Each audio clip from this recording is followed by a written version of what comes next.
Welcome to another episode of Speculation Sunday on a Wednesday. There's no way we were going to miss out on a Speculation Sunday. Mondo, it's messing your hair a little bit. You might want to turn it down on yours. I got a little too much. A little too much. Hold on. Stand by.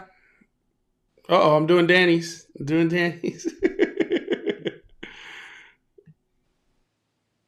All right, that's as good as it's gonna get. Oh, there we go. We're good. There you go. We're good. I'm over here losing my head.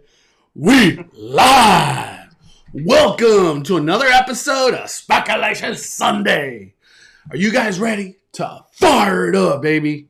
Today we got our special co-host, Just As Danny. How you doing, Danny? I'm good. Ready to. There's a lot of stuff to talk about. Are you ready to rumble? So I want to start off with the Q&A first before we get into any Disneyland, Knott's, Universal talk. We're going to give it a second, let people join, but thank you everybody for joining us today for another Speculation Sunday on a Wednesday. But we got a lot of stuff to talk about. Snow on the castle, Mickey and Minnie out of nowhere in Christmas attire. It's just crazy. It's just great. We also got a whole lot of Universal Studios Christmas to talk about. I can't wait to get into that. Merry Farm has already been announced as well. It's almost like Halloween Who, right, Danny? Before we get any deeper into this live stream, can you guys hear me okay? Do I sound muffled, far away, anything weird? And then can you guys see us both? And can you guys hear Danny? Can you hear me? Can you hear me? We live. All right. I know we got the Dodger game on. If you guys could periodically just keep us updated. What inning? What's the score? Are we losing? Are we winning? Oh, man. But I want to start off today with Speculation Sunday. That's right, Jiminy Disney. Fire up them likes, everybody. Fire up them likes. Yeah, Mondo wanted to do a theme park live stream because on Speculation Sunday, we did a Mondo celebration for the 100,000 subscribers. And we answered a lot of questions that everyone wanted to know about, like the channel and like personal stuff. But we didn't talk about theme parks. So we wanted to still do a theme park related discussion. And today was kind of like our midday to do that before the next weekend. So. Yep. Oh, man. We got an update. 5-2 Braves, top of the night. Woo! It's not looking good. It's not looking good. It's not looking good. What's up, Jackie? Not ready for Christmas. Then we got a super chat from Kawaii Nancy for $5, and I agree with exactly what she says. She says, Mondo, just leaving Disneyland, was able to change reservations thanks to you. Had a great day, thanks, and the bridge was fast and easy on my knee. You know what? We're going to talk. We need to talk about that. I feel like we haven't talked about the bridge enough. It's crazy how, like, the bridge is actually a big deal right now. That tram walk it's rough. The tram walk, Danny, for me personally, has never been like, oh, that wasn't that bad today. Like on the way home. I'm talking about on the way home. On the way to Disneyland, that tram walk's irrelevant. You know what I mean? But if you, on the way home, walk through downtown Disney and then exit through ESPN Zone, you could take the bridge into Pixar Pal Around. A lot of people say that it's longer than the tram walk, but from like a mental, to me, it seems way shorter always. Way more enjoyable walk. And the fact that it takes you straight into the parking structure, you can't beat that. And I actually have even more of a shortcut for people in DCA. Okay. We'll get there. And what's even cooler about the tram walk now, if you're in Tomorrowland, you could just take the monorail. Boom, you're right at ESPN and exit. Right then and there, walk the bridge. You'll be home in like 10 minutes or in your car in 10 minutes. If you're just power walking, you know what I mean? Mm-hmm. But, man, Disneyland's like, Daddy with the pumpkin, Mondo with the snow, dude. That was Mondo's idea. He wanted to have competing holidays. You know what I was saying? If we had a meet and greet of Jack and Sally at the Mickey Blinky Pumpkin during Christmas time, it would totally justify the pumpkin staying through Christmas. Am I right or wrong? Yeah, yeah. You're right. You're right. You're right. But the problem is, where's the big tree gonna go? We got to get a Christmas tree. There's too much logistics issues here. um, where do you want to start off today, Danny? Um, well, I think we should start off on the tram walk. We got a lot of questions. We got even Timbo Slice in here talking about the tram. We got Timbo Slice. I love you, brother. Let's talk about it. Let's talk about it, Danny. So yeah, I think Tim brought up a good point in his little comment. He said, I took the bridge my last visit a few weeks ago. It's kind of confusing if you park in Mickey and Friends since it's listed as a different level than the Pixar Friends. That is true. It is very confusing if you are not familiar with it and you're parking at Mickey and Friends. All you hear is like, oh, it's on the Coco level. Well, you're parked at Daisy on Mickey and Friends. You don't know what the heck that is. So basically, all you got to do is no matter if you're in Mickey and Friends, all you got to do is make sure you get from whatever floor you're on to level 2. So whatever floor you find yourself on, whether you take the stairs, whether you take the elevator, whether you take well, you don't want to take an escalator because that'll send you back down unless you want to go back up again. But you want to get to floor 2. And then kind of where the elevators are, where the parents with strollers take the elevators down to the ground level. That's where the bridge connects Mickey and Friends parking structure to the Pixar Palace parking structure. So if you're on level 2 and you made your way to level 2 on Mickey and Friends, you're going to make your way to where the elevators are for strollers, and then you'll see the bridge right there. And then just cross over into the Pixar Palace structure, and then you literally just keep walking on that same pathway until you get to the section where the Pixar Palace structure would normally go down their escalators. And instead of going down the escalators, you'll see the bridge entrance right there on the second level. So you'll see the bridge entrance on your right and the escalators on your left. So it is a little confusing, but it is accessible from Mickey and Friends without any effort. And if you are parked on the ground level of Mickey and Friends, you can either walk upstairs or you can walk ground level to the Pixar Palace stairs and then walk up their stairs to the second floor. So that's always a possibility too.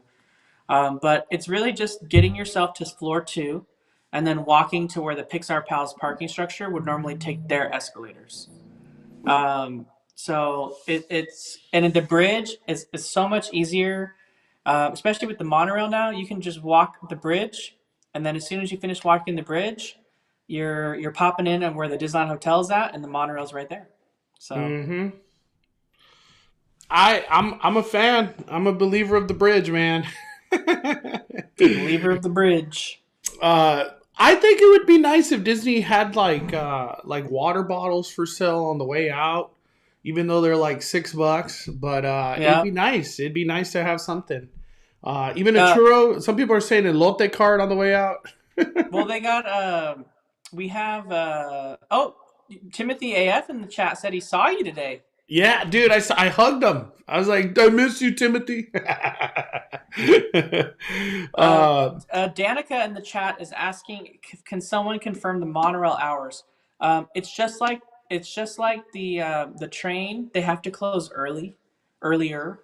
As far as I've heard, it's 6. 7. Dude, they told me 6.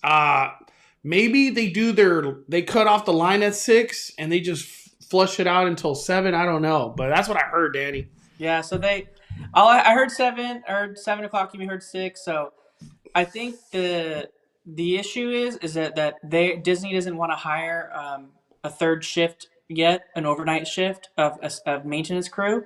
So they have to finish all of their closing procedure maintenance on the monorail before the end of day. And so since they only have 2 shifts or 3 shifts, I don't know how many shifts they have, they don't have an overnight crew, so they can't run the monorail till park closing because then they don't have people to do all the necessary maintenance checks on it before the evening's done, before the next day. So that is the reason why it closes early, is because they just don't have the staffing for it. So for the monorail, did it ever really run late? I don't feel like Yeah, it was something that ran. I never used the monorail late. That's why to me it doesn't feel like the it. last monorail would leave when the park closed. Wow, dude. So that could be midnight. Yeah. Oh my Lanta, that's a lot of monorail. Mm-hmm. Let me see. Kawaii Nancy says they said 7 p.m., but you have to be in line at that time. So I'm gonna go with the 7 p.m. I feel like that's right because I think it was Paul too recently was telling me it was 7 p.m. We got a super chat in the. Oh damn, let me hit it. Can you ride the monorail with no park reservation from Hannah? Yeah, can you give the details? I feel like it needs some clarification. And I love how Disney gave no clarification of who could ride the monorail. They were just like, if you're riding honk, honk, the monorail's coming. You're like, well, who gets to ride it? Yeah, if you're riding the monorail, if you're riding the monorail before 1 p.m., you have to have a Disneyland Start reservation or they don't let you ride it. So you have to have a Disneyland Start reservation because if you get on the monorail in downtown Disney, you have to depart in Tomorrowland. And if you're in Tomorrowland already, you already have a reservation, so you're fine. But if you get on the monorail at Tomorrowland, you can ride it to downtown Disney and then back again if you wanted to do a full loop. But if you're entering a downtown Disney, you must depart in Tomorrowland. That's always been the case. That's not now. That's the way it always has been. So you're required to have a reservation. If it's park hopping time, then you have to just have a reservation in general. But it is not like Walt Disney World. It's not a free monorail that you can just ride wherever because you have to depart inside the park. So you have to have a reservation to ride it because you need to be inside Disneyland. So if you have a DCA starting and it's 1 o'clock, I'm pretty sure it should work on the monorail because that's where the park hop. Yep. We got a super chat real quick from Adam Roosh for Gold. He said, just finished working a full day shift at Spirit Halloween. Heck yeah, Adam. Thank you for the support, man. Hope your work day was awesome. All right, let's get off the monorail. Danny, is it early or is it just normal for snow to be on the castle October 20th? It's normal. Because I feel like every year it's always like it's getting earlier and earlier and earlier. I think I could have sworn in 2019 the snow landed like October 17th and I was just like, there's snow on the castle. I couldn't believe it. Yeah, I mean, maybe it's a little bit earlier this year just because they don't have as big of a team to do these holiday overlays as they normally do.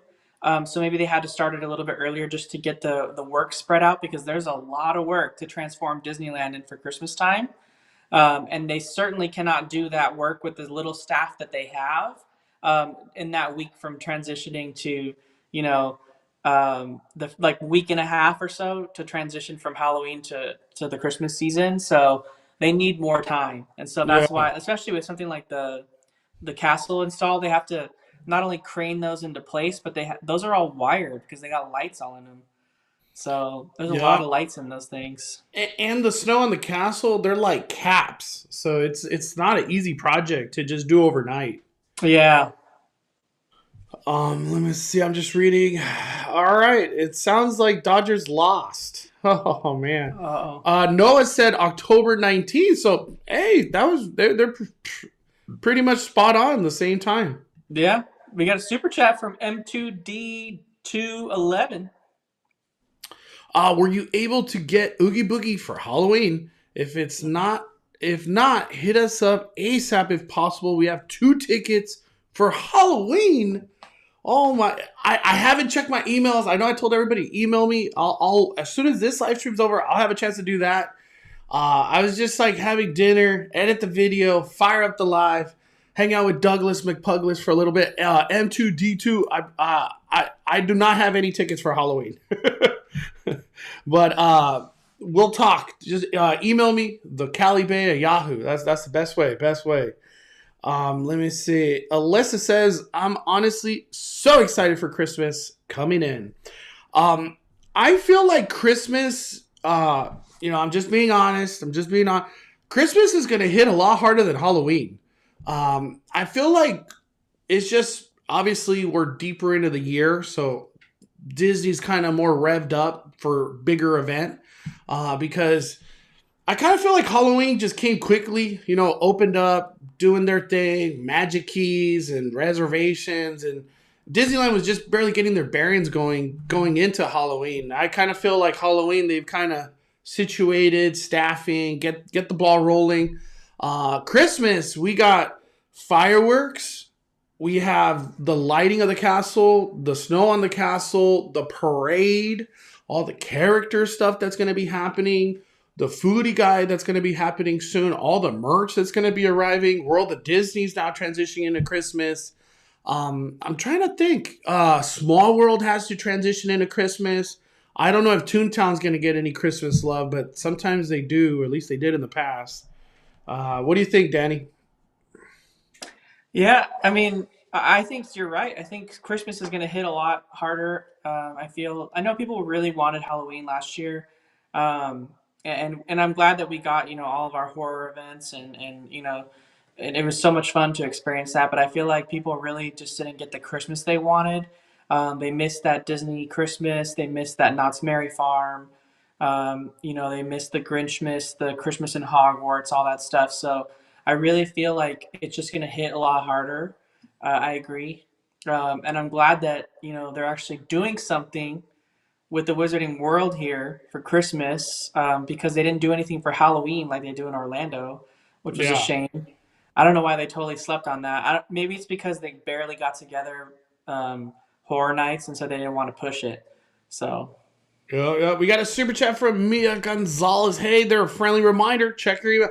I will, Mia. I appreciate the kindness. Thank you for the super chat. When can we Disney again? Says Christmas brings in the warmth and love of family and friends. Very, very true. And the thing about Christmas too is all the garlands go up in Main Street. It doesn't snow, but you know what I mean. It snows in Main Street, and not even that. The DCA, like we haven't even talked about all the changes that are going to happen over there. So transitioning into Christmas is going to be quite a challenge. I could imagine for Disney, but I feel like Christmas is going to be a pretty big event.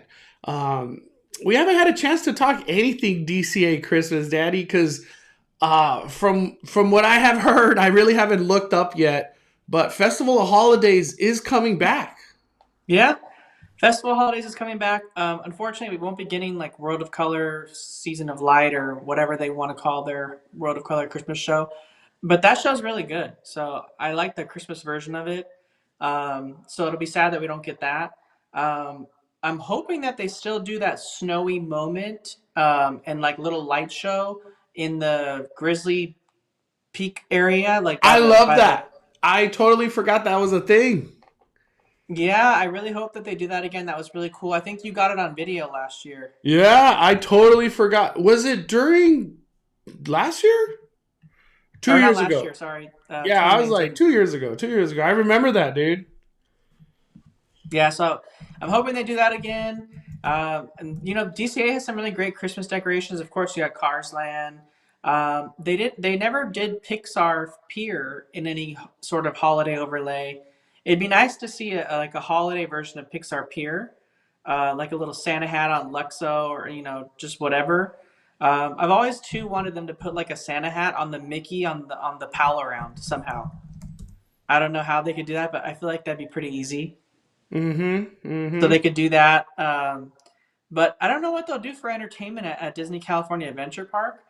But they're gonna have to have something. I feel. I mean, but they can't have a parade because they're gonna have the festival holidays. So maybe they bring back that Mickey thing that they had going on in 2019. That was in the hub area of Disney California Adventure.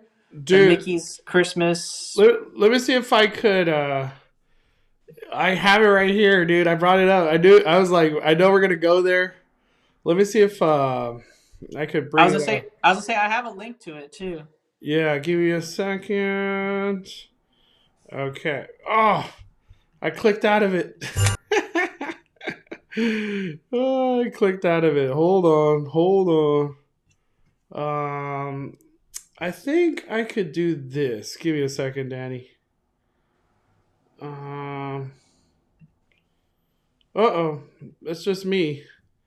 No. Can I just do screen share?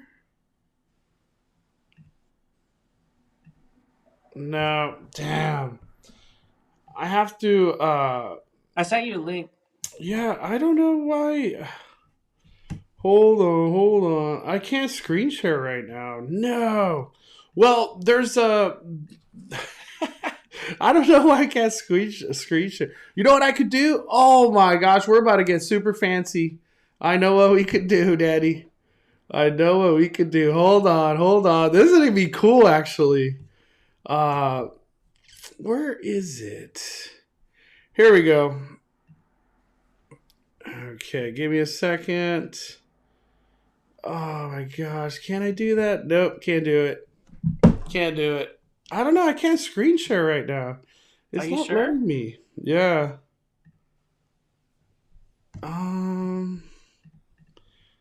me see.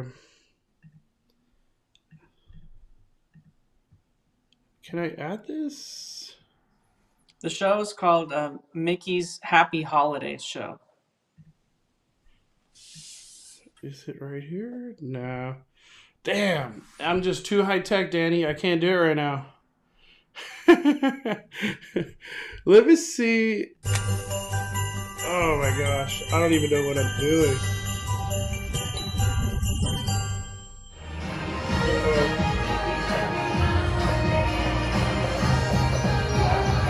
I can hear it, but I can't see it. Oh, there we go. I don't know what's happening.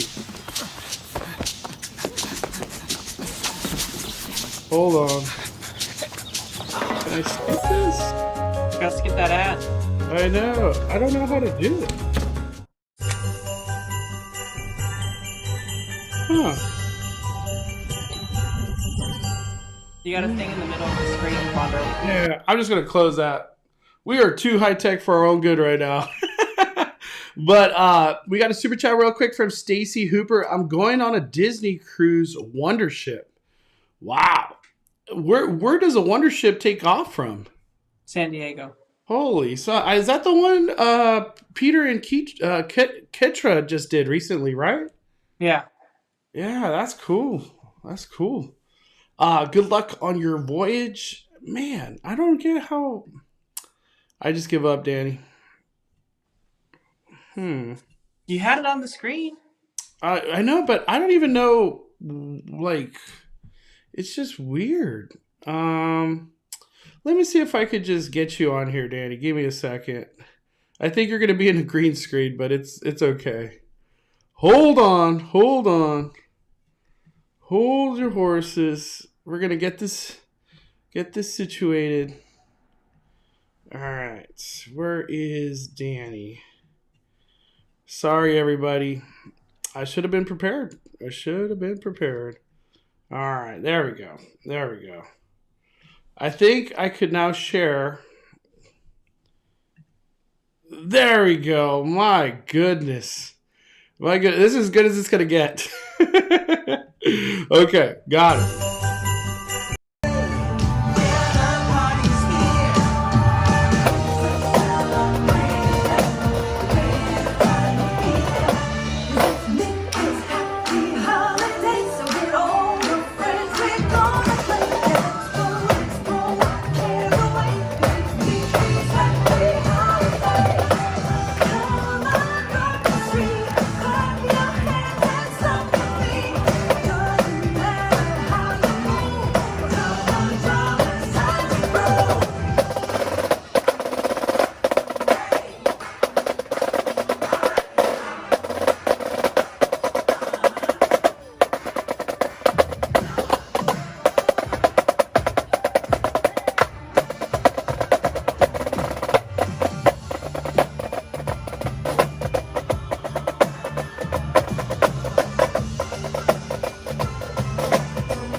I can't believe we used to have such a cool show, Daddy. Dude, that is cool. That is cool, man. Well, that's the show that we're talking about. I'm sorry that took 5 minutes to It's funny do. because that show was like on this day. It was like the first day of holidays, and this was the first day that this show had, like, in 2019, which was the last year we had holidays. Um, they they debuted that show, and it was on that day. It was like 90 degrees. Dude, and not even that. I remember like Mr. Incredible, like they had to grab him, like you're gonna be here, dude. Like I feel like that show just came out of nowhere for a lot of the Incredibles and whoever else was dancing. But it was a fun show. It's very festive. All the characters are in like Christmas attire, which is something you never see. You know what I mean? So I hope they bring that back. The other thing too about talking about DCA Christmas, Feliz Navidad is set to return too. Oh yeah, Yeah, I can't wait for Viva Navidad is a popular show. yeah. Feliz Navidad is one of my favorite all time shows. Uh, Let me see if I could bring up a quick video on that. Just hold on, Danny. Let me see. Yeah, I got one. I got one. Hold on. Here we go!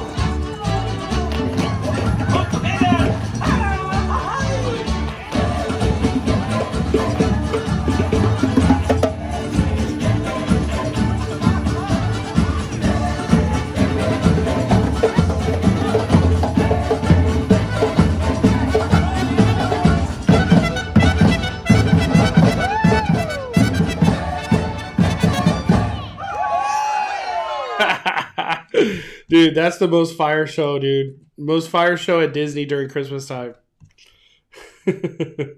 um, any subjects you want to talk about when it comes down to Disneyland? Because there's a lot to talk about that's not Christmas related.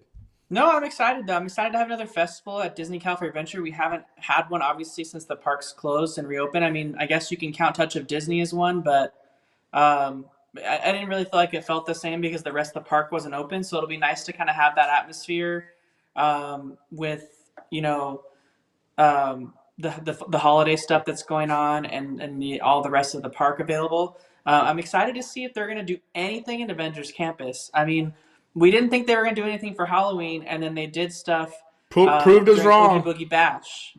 They just said, boom. Yeah, Captain so America zombie. What is your opinion, Danny? We haven't heard your opinion on a zombie Captain America arriving for Oogie Boogie Bash. What's your opinion on all this? Because it goes beyond just a zombie cap. Like, there's a lot of implications with all this.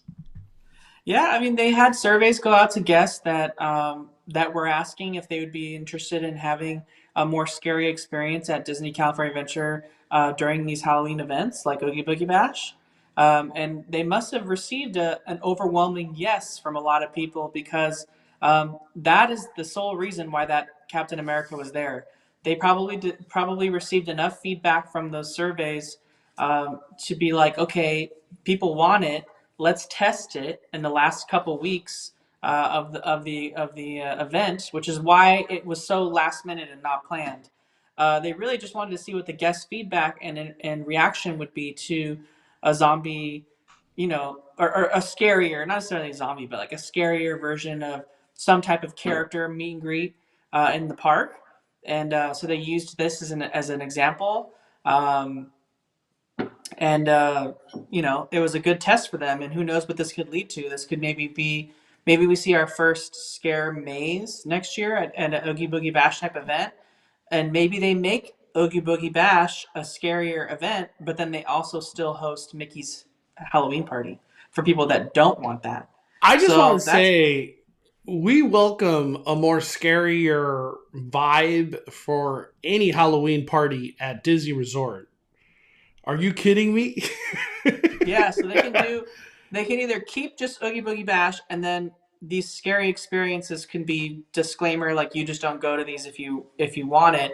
And honestly, those people wouldn't have to wait in long lines, which this will inevitably have. Can you imagine if they had one scare maze It would be like Another thing too to just talk about. Disney, obviously, in some capacity of management, was like, "What do you guys think about Zombie Captain America coming to Avenger Campus?" And people were like, "You know what? Let's do it."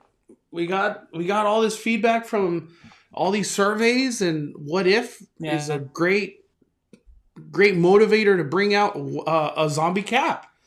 And whoever they hired to do that Zombie Captain America, everybody that saw it on social media, I don't know about in person because I haven't seen them in person, but watching videos on social media, you're like, that's a legit Zombie Captain America. Like, whoever played that role at that Oogie Boogie Bash, he sold me instantly.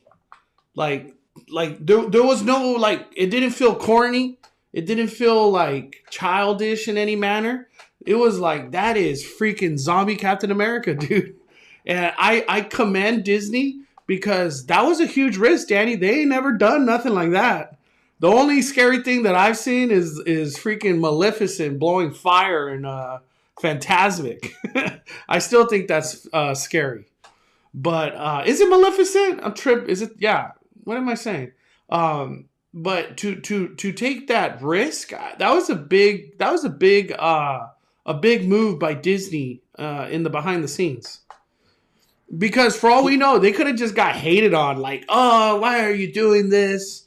My kids, they wanted to see Zombie Cap and they got this," or they wanted to see Captain America and they got Zombie Cap and he scared my kid. It could have happened, dude. Like, that whole concept could have happened.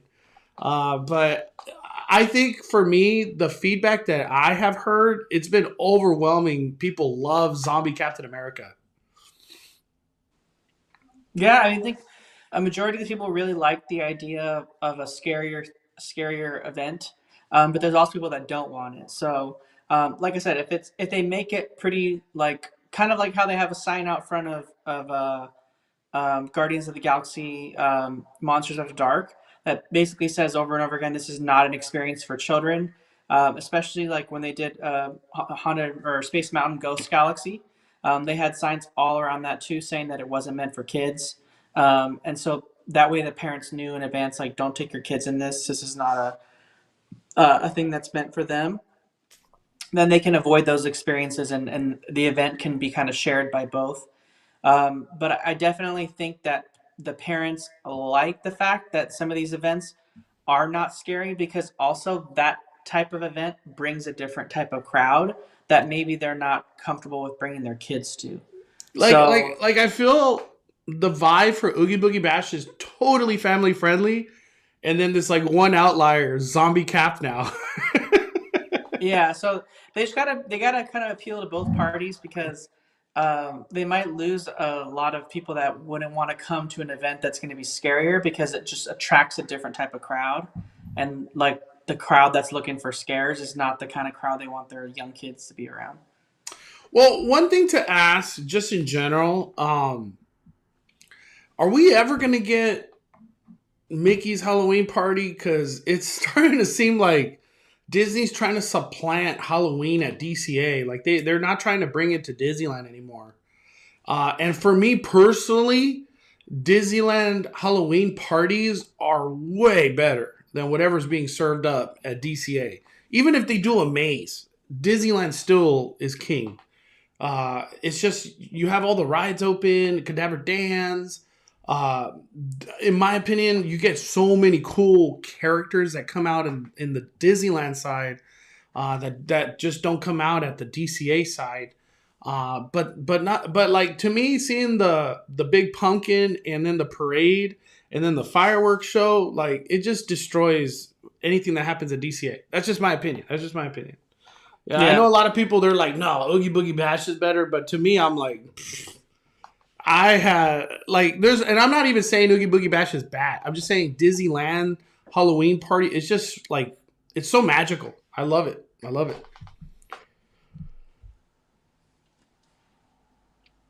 Can you hear me, Danny? Yeah, I can hear you. Okay, I was just making sure. I was like, I don't know if you can hear me. By the way, everybody, don't forget to hit that like button.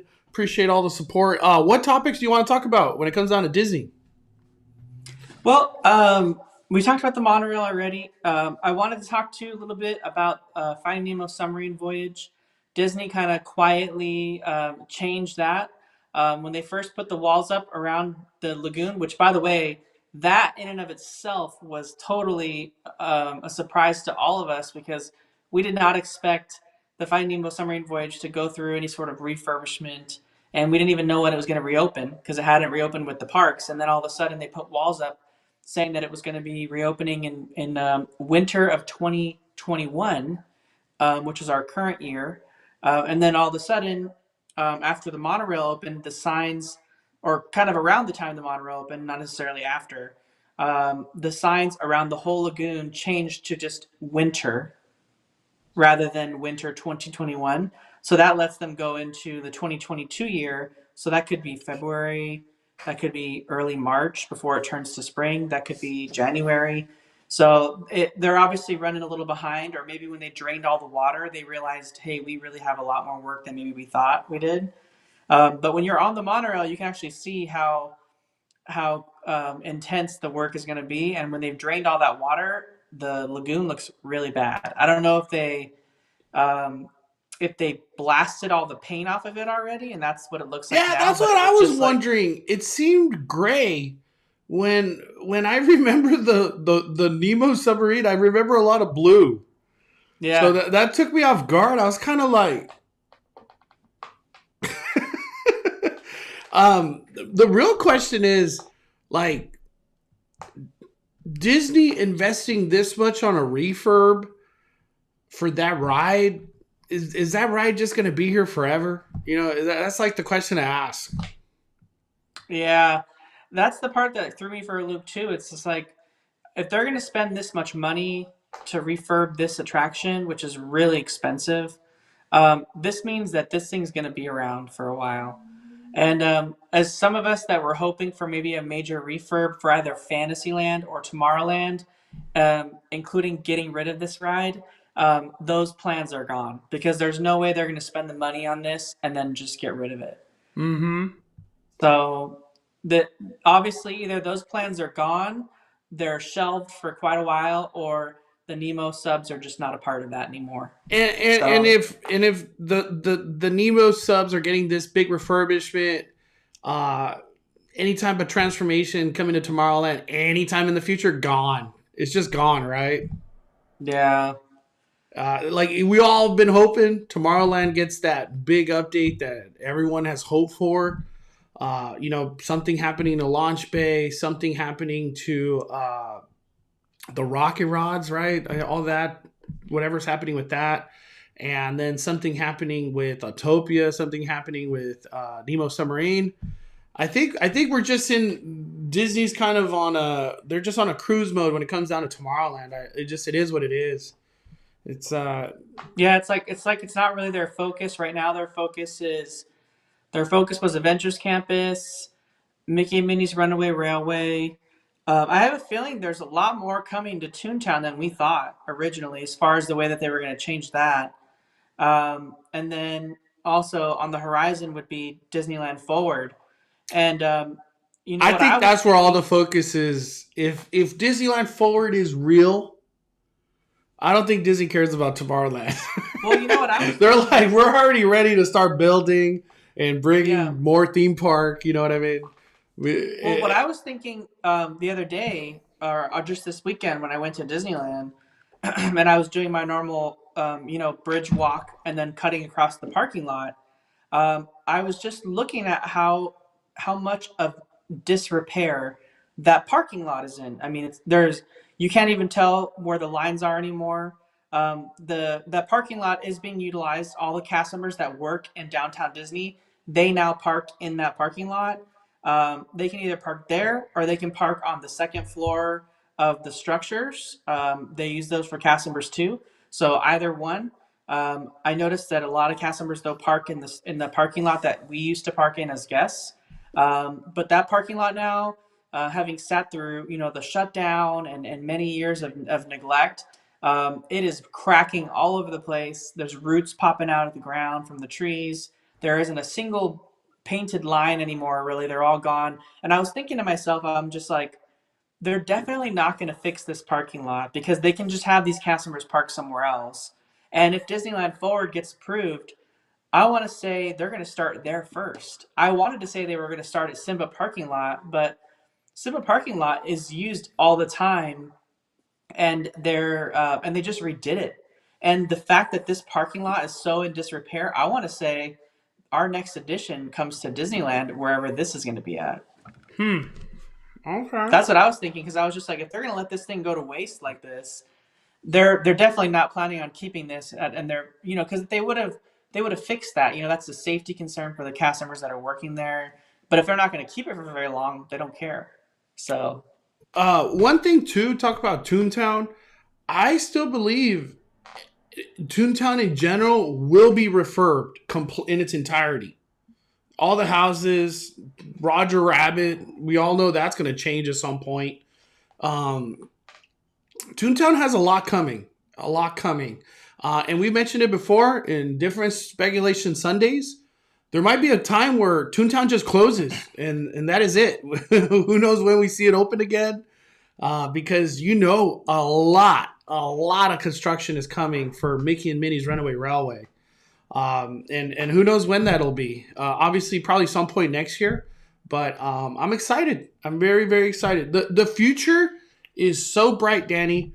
I know, but I want to go on the record and say that my prediction is that the Disneyland Forward expansion starts with that shopping center at Toy Story. So I still think I align with Mondo. I think that that's the first thing that comes. And then the first actual theme park expansion is my guess is going to be the Downtown Disney parking lot. That's the Disneyland expansion is coming first, rather than the Disney California Adventure one. Yeah, I could see that, and just getting Toy Story up and running. If they bring like a Disney Springs type of feel for whatever comes there, that could just steamroll all the funding that they get from that into other projects. You know what I mean?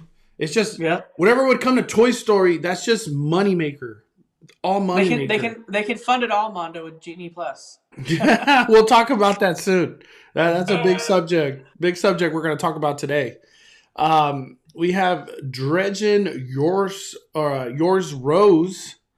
Dredgin Your Rose. Mondo, Danny, love you guys. Love the content. Excited for Christmas. Go Braves. Hey, it's not over. I don't think it's over, right? Yeah, they lost. Yeah, but it's 3-2. It's only up to 3. Okay. We got to wait for another year. But go Braves. They're I guess they're going to go on to the next level. We got Aaron with the super chat. I'm going to Magic Kingdom on Monday, and Jeannie started sending me suggestions earlier today. Wow. Aaron, Genie Plus is all about making money, and suggesting is how they make money. It's upsell. Hey, this is available. This is available. This new, I don't know if they're doing reservations yet. Like, this reservation's available. What are you gonna say, Danny? It's all about control. Yeah. Let me see. I'm just reading through the comment. 3-1, and the Braves have to win. Oh, so it goes up to 4. Okay, cool. I don't know if we could win 3 in a row, but the Dodgers could do it. You never know. Okay, so we talked about that. Oh my gosh, what else did I want? There was something else I wanted to talk about. Thunder Mountain is going to be coming back soon. I can't wait to get back on that. I really miss Thunder Mountain. I think that's it for right now for Disneyland. Oh, real quick, let's talk about the Disney Magic Key Lounge. The Magic Key Lounge is now Christmas. Like, it's straight up the holiday season in there.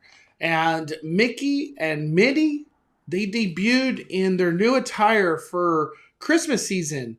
You could do a photo op. You could either do it with your cell phone, or the photo pass is there to assist if you want. And only Magic Key holders can go in there. You could. I don't know if you could bring like an extra with you, but those new outfits, this is only going to happen until the 30th. That's one thing that took me by surprise, Danny. Magic Key Lounge is we're almost at 60 days, dude. The 30th of October is the last day that the Magic Key Lounge will be, at least in this form. I don't know if it's going to keep going in the future. But what do you think about that, Danny? The new Christmas attire. I mean, it's a little interesting. I definitely see why they did Mickey the way that they did Mickey. This is the first, Disney talked about this year. They added their fifth key, which is inclusion.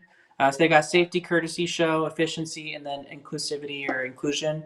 So that's brought about a lot of things, like the changes going on at Roger Rabbit, the changes going on at It's a Small World, the changes with the cast members and their costuming, as far as allowing any gender to wear earrings, paint their nails, any gender to wear any gender costume they want to. So it's all these changes with that, and the Mickey costume this year. If you look at it, and they showed it on Disney Parks blog, and I don't know if you want to pull that up, Mondo. But the Mickey costume is very much not Christmas. It is Christmas, but it's not Christmas, because there are some people that don't celebrate Christmas. And so if they come to Disneyland around Christmas time and they take a picture with Mickey, well, they have a Christmas Mickey, and it may not be relevant to them, but it may be relevant to you.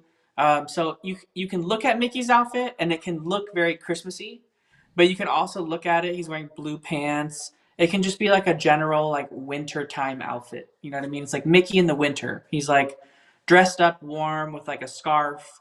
He has blue pants, not red, not green, not an ugly Christmas sweater like years past.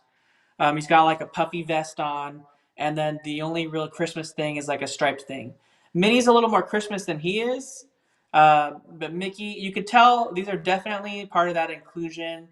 Like Minnie's got like blue colored stockings on rather than like green.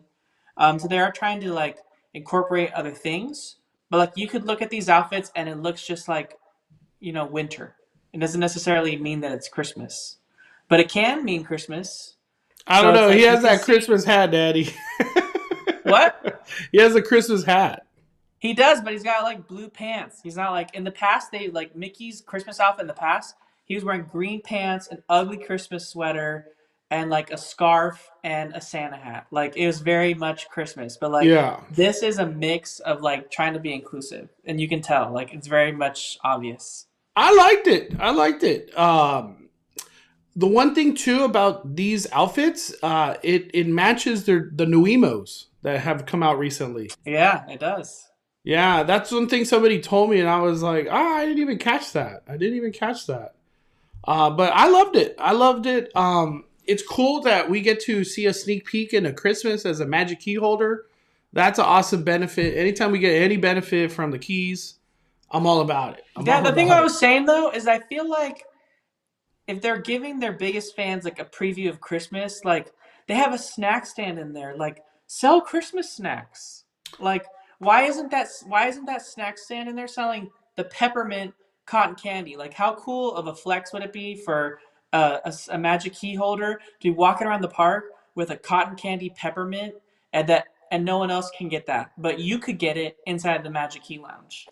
Dude, we're I'm just gonna every time I go to the Magic Key Lounge, I'm gonna no comment because I agree with what you're saying. Every time I go to the Magic Key Lounge, there's never a soul buying snacks, and that poor cast member is just sitting there looking bored out of his mind. Well, honestly, if this is just my opinion, if you're in the Magic Key Lounge, God forbid, things should be discounted in there as a benefit. So if a water bottle was $6, it'd be nice to get it at $4. If candy was $8, it'll be nice to get it at $6. So then you know what I mean? You just feel like you're getting a discount. You're getting a benefit for being in the lounge. Because only people that are in the lounge who already dropped money for a key, it'd be really cool. Because that was one of the first things I went to. I was like, I need a water bottle. They're selling water bottles in here, and I remember they're like, these are $6, sir. I was like, okay, no, thank you. Oh man, I could never convince myself It's so hard to buy $6 water bottles. I ain't about that life, Danny. um, I don't Luis know if. says What are Luis you gonna says the say? only flex right now is just having a reservation. Yeah, yeah. That's kind of it. Kimberly Moore is asking, what are they putting in this space when the lounge is over? I don't. I think it's just gonna go unused. If I had to just take a wild guess, I don't. I don't see. I don't forecast like it being used for anything Christmas. Uh, Maybe it gets used for Marius nights. I don't know. I don't know. But I don't. I don't see anything coming like down the line for that use there. All right. Let's talk. Let's talk about the the big genie in a bottle, Danny. The genie in the bottle. It has debuted now at Walt Disney World. I wish I had like firsthand how it went, that experience of actually using Disney Genie and Disney Genie Plus and Lightning Lane and the whole process behind it, because you have to you have to purchase it, and then at 7 you can make your first reservation. I don't even know. But what I'm trying to get at, how do you feel about it coming now to Disneyland? I really don't know if wait times have tremendously gone up, if they gone up a little bit, a lot, or it just hasn't affected wait times. But I feel like when it comes down to Disneyland and California Adventure, Disney Genie Plus and Lightning Lane, the individual purchases, it's gonna affect Disneyland, dude. It's gonna affect it. Anything that has Lightning Lane, it will be infected. And I said this before in other live streams. I feel like a lot of people were very upset that Fast Pass is not existent, Max Pass doesn't exist. But we all kind of grew to love the fact that the line doesn't get interrupted and lines move quickly. So even though they look bad, nothing's breaking up the line. It's just moving. At whatever capacity the ride could go at, it's just moving. And it's nice. But Disney got to make that money, and Disney Genie's on his way, Danny. Yep.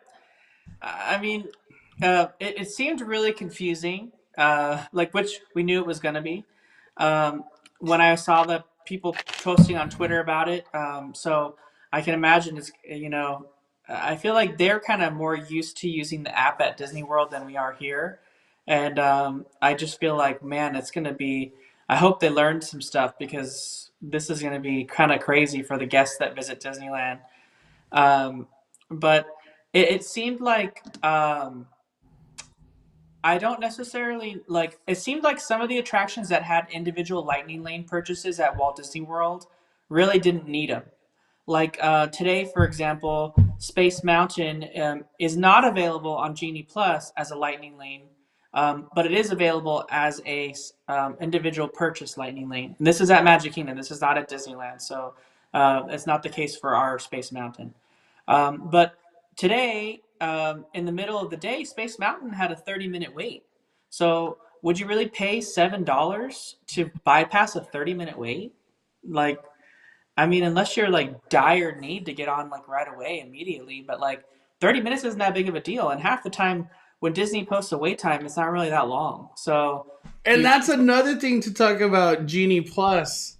Some weird verbiage came through with the launch of Disney Genie Plus when it comes down to wait times.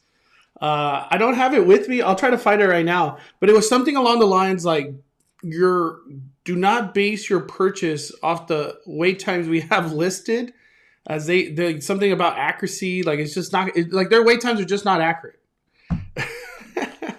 And I thought that's funny, because it could be like, well, this ride only took me 30 minutes, but it listed it at 50.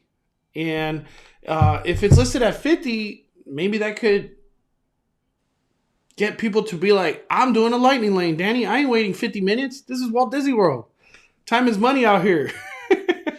But when it comes down to Disneyland, I feel like Disney Genie Plus is going to be a big help. And it's going to... But the problem not the problem, but the feel that I'm getting for everything that's happening in Walt Disney World, it's a tough sell because people, if you don't get Disney Genie Plus in the morning, is it even worth purchasing at like 12 o'clock?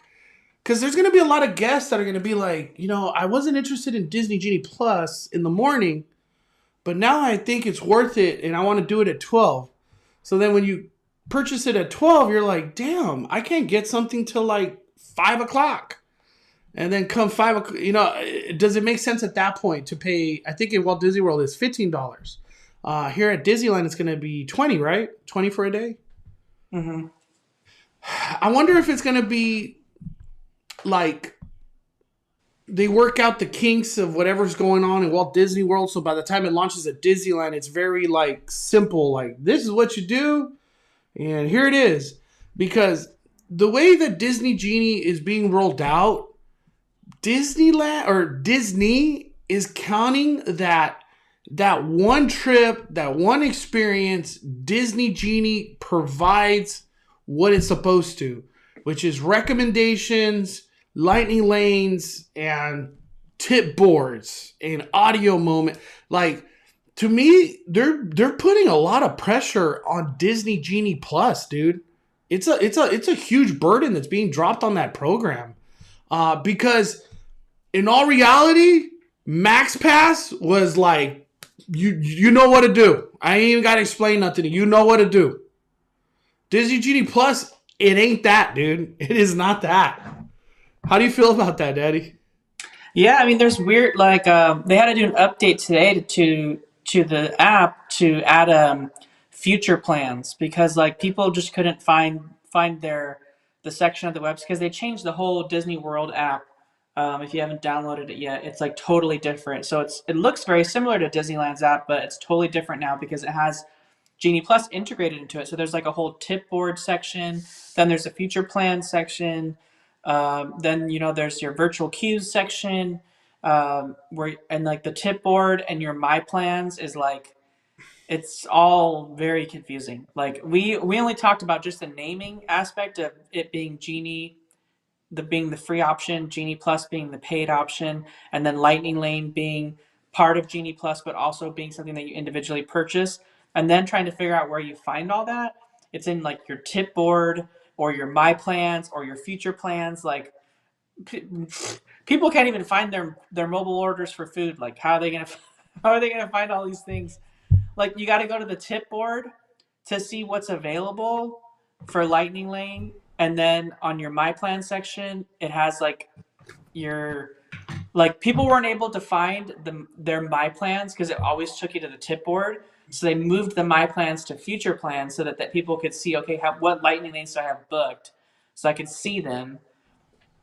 And so that's what was causing all this confusion. So they finally fixed that. So I'm glad they're kind of like working out some of the kinks at Disney World because I feel like they can start off with that already worked out here, because I feel like they're used to using the app a little more, like I mentioned, than we are.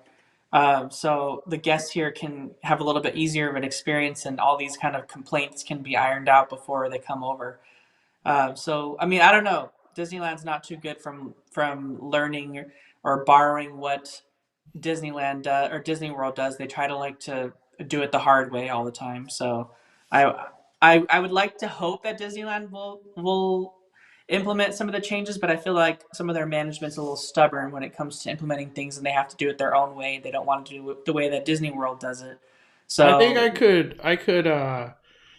could bring. Let me see if I could. Oh yeah, I can, dude. Okay, let me see if I could make this a little bit different. There we go. Okay, so this is Lightning Lane, dude. Right in the middle of us. That's it, Danny. Right here. This is what it looks like. Look at that.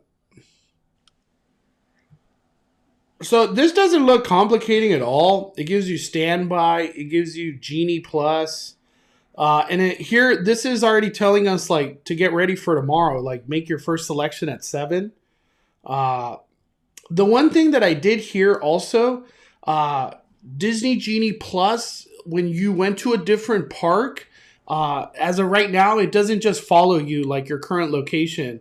It was one of those things where like you had to manually switch the park yourself. So hopefully that gets updated. So it just if you park hop, like your phone just knows. You know what I mean? Mm-hmm. I don't have nothing on my day because I don't have no what is it called? I don't have any reservations. You see how it says change park? Look at that. We're look at this high tech going on right now, dog. I feel so proud of myself right now. Look, this is literally live right now, Daddy. But here is Epcot. Oh, look, dude, they even added dining now. Wow. Let's take a look at that. Look at that, Daddy. Oh, snap. This is Disney Genie. This is the free service, by the way. That's cool, dude. Wow, look, we could go to Nine Dragons Restaurant, make a reservation. San Angel Inn Restaurant, never heard of that one. Oh, That's is that the one inside? That's the one on the water. Wow, that's cool, dude. Me and Danny, we've said it. Disney Genie has a lot of positive stuff coming down the line, and I love that this reservation thing is cool to me, dude. That's cool. And then you could just obviously go to experiences to get ourselves some Lightning Lane. For Epcot, Lightning Lane, it's for Frozen Ever After. I wonder if it tells me, oh, I can't click it. It doesn't let me click for the price. Ratatouille too. It's Frozen Ever After and Ratatouille are the ones that you could pay individual Lightning Lane. But there it is. That's cool, dude. I'm going to close that. We're getting a little too high tech there. Yvette with the super chat.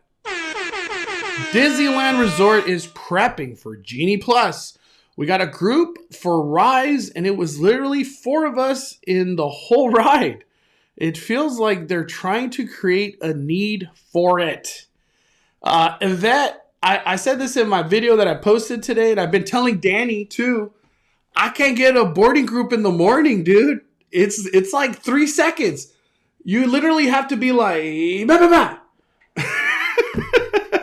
I've missed out on my boarding group 3 times. I did get one at 12, but I was like group 300, and I already got the message like it's not gonna get there.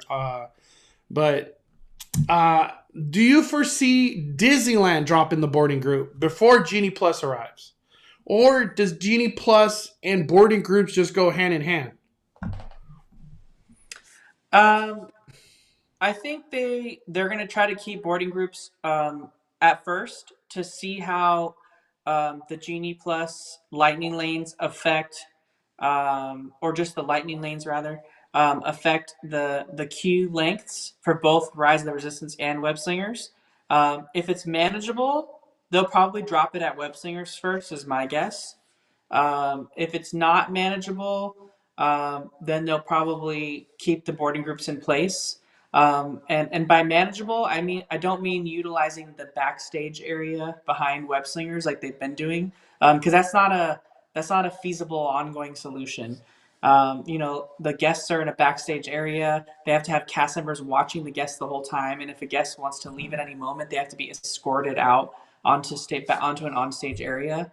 So it's like not really a feasible long-term solution for guests to be out there. So as long as Web Slinger still needs that outdoor space, then they're going to have to keep doing boarding groups because they don't have the space to physically put a line anywhere in Avengers Campus because it's too small.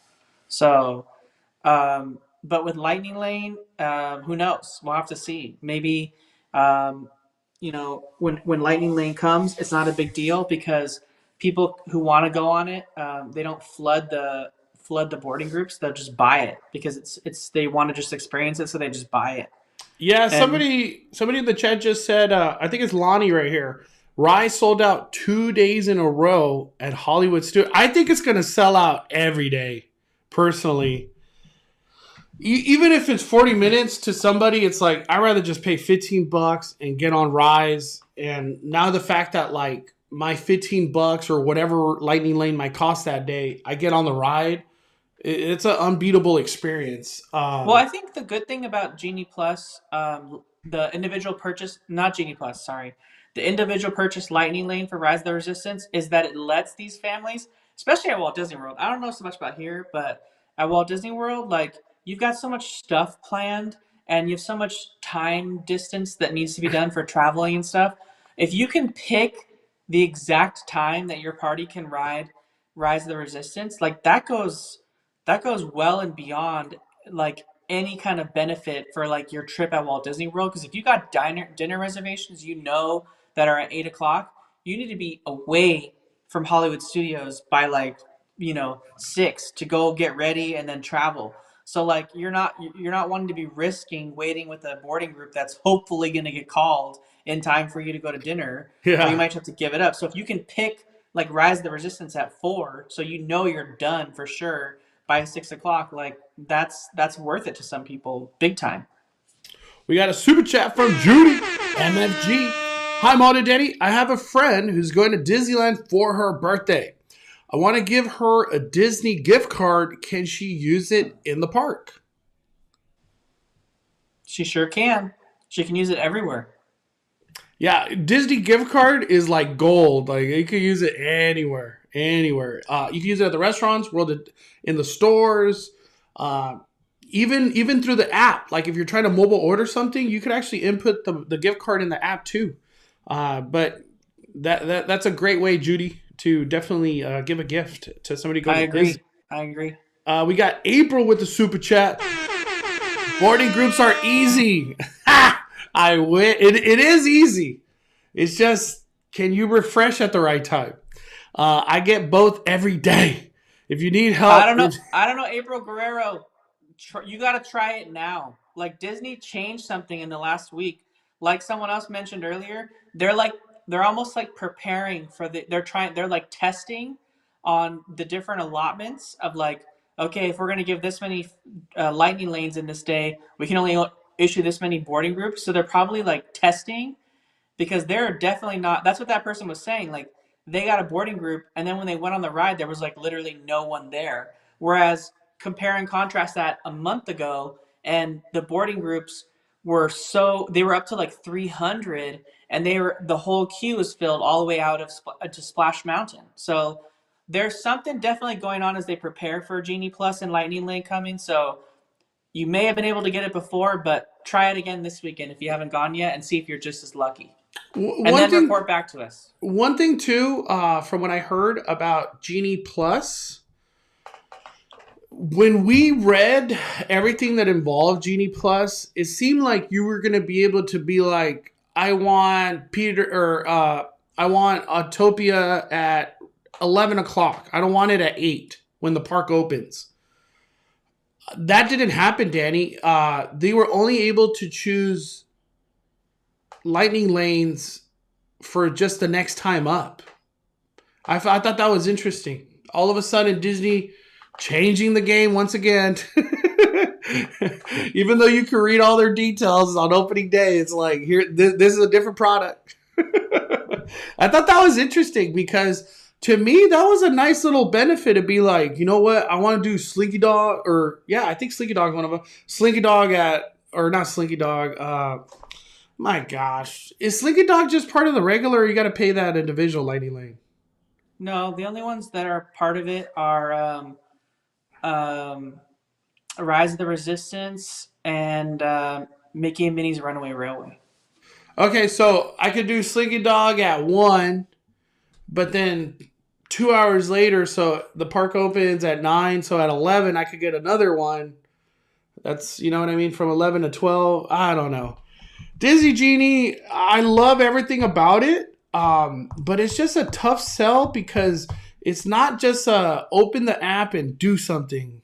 I feel like it kind of goes a little bit beyond that. But I'm excited. I feel like it's just a learning curve, and at some point in time, it's going to come here to Disneyland, and me and Danny are going to experience the heck out of that thing and see what's the goods and the bads and the amazings and the horribles. We're going to find out. But I want to tell people about the Genie Plus figures, Danny. So we were having a conversation, And we were just wondering, how much does Genie Plus, potentially make? or sorry, let me rewind. How much does individual Lightning Lane make? And I know it's only been 2 days, but it seems like Rise is going to sell out a lot. Rise of the Resistance has a capacity, I don't know the exact number, but we just took a wild guess and said like 1,200. So 1,200, if we take about 20% of 1,200, it's 240 lightning lanes. And what we mean by that, 1,200 people per hour. So if we take 20% of 1,200 people, it's 240 lightning lanes could be available. And the parks usually run about, I'm going to say 10 hours. I know they'd run more, but I'm going to say 10 hours. So every day, these 240 lightning lanes per hour of 10 hours, it's 2,400. So every day, Rise of the Resistance, when it just comes down to individual lightning lanes, they make about 2,400. And in a week, they make about 16,800. And that's in a week. And in a month, they make about $67,000. So Lightning Lane in a 10-hour at 240 per hour makes $67,000 per month. And then per year, Lightning Lane at $15, 240 per hour for 10 hours. In a year, it makes $806,000. Out of just thin air, Danny. Out of thin air. So $800,000, Danny, of $15 lightning lanes. I think you missed because you were in the millions last time for a year. No, I only did it 10 hours instead of 12. But even then, 10 hours, 20. Yeah, let me do it again. 2,400 would be 1 hour, Mondo. Look, 240 times 15. Oh, sorry. Let me rewind. Oh my God, I'm getting all mixed up. Doing all these numbers. My bad. Hold on. $15 times 240. So $3,600 per hour times 10. $36,000 per day times 7. $252,000. This is just getting a lot of money now, dude. Holy smoke. Hold on. Times 7 times 4. Holy smokes. So 240 times 15. So 3,600 per day times 7. So 25,000 per week times 4. 100,000 times 12. Oh, my bad. I take it back.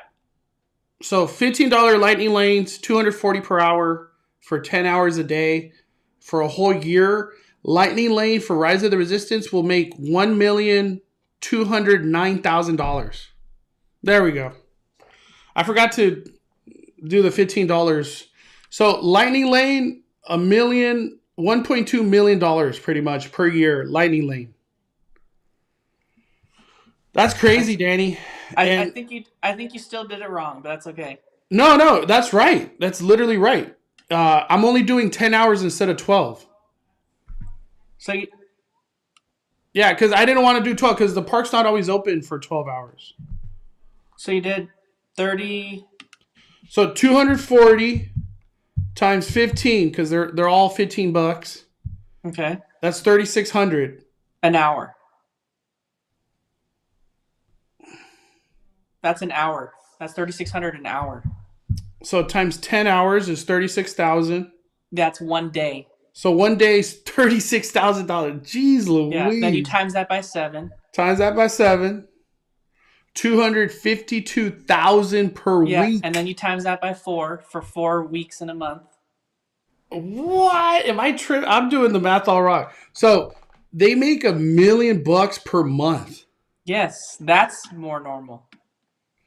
So they make $1 million, $1,008,000 per month on Lightning Lane. And that's just off Rise. Like, we're not even talking about Mine, Slinky, or what is it, Frozen Ever After, whatever the heck's happening with Ratatouille. Have the other lightning lanes been selling out? I have no idea. So when we multiply that by 12, we get pretty much $12 million. $12 million in lightning lane. And we're only talking 240 lightning lanes per hour. 240 lightning lanes to me, it doesn't seem like a lot, Daddy. Yeah, we just picked a low ball number. They could be selling 500 an hour. We don't know. Insane, dude. Yeah. I just want to say my math, if it's not right, whatever. We're just trying to get a ballpark. But no, the crazy part about what Mondo's saying is that money just came out of thin air. And none of that money existed a week ago, Danny. Yeah, like 3 days ago, this revenue stream just didn't exist. And then all of a sudden, now it exists. So all of a sudden they got millions of dollars out of nowhere. That literally, the only money that they cost is whatever it costs to build this system. Which I'm pretty sure $13 million is not what it costs. Yeah, it was probably a pretty hefty investment in the app and all that stuff. But, once a one-time investment. But, I mean, at the amount of money it's making every day, like, this is literally just money that came from nowhere. And now it's just like it's so weird to think that literally 3 days ago they didn't have this money, and then now they have this money out of nowhere. Yeah, and people think they're going to and when you think about it, I'm pretty sure lightning lanes are probably higher than 240 per hour on who knows what days. But dude, the power of lightning lane as like a moneymaker, that's insane. And we're only talking one ride. I don't feel like the power of lightning lane, I don't think it's going to transition so much to Disney like it is over there. But I could be wrong. I don't know how many people are traveling to Disneyland. I'm pretty sure during this holiday season, Rise is going to sell out. Why wouldn't it? It just makes sense for a lot of people. It's crazy, dude. And at the end of the day, I guess we should all be happy for Disney, right? We all want a better theme park, and I could imagine this will be money that hopefully gets reinvested into the theme park and just keeps the innovation and the refurbishment and the pay for everyone just going in all in the right direction. That's what I hope. Because Disney Genie's powerful, dude. And this is just the beginning of whatever's coming, dude. Because me and Danny, we've been talking about Disney Genie being, sorry, let me rewind. I always get it mixed up. Lightning Lane, we believe it's going to come to restaurants.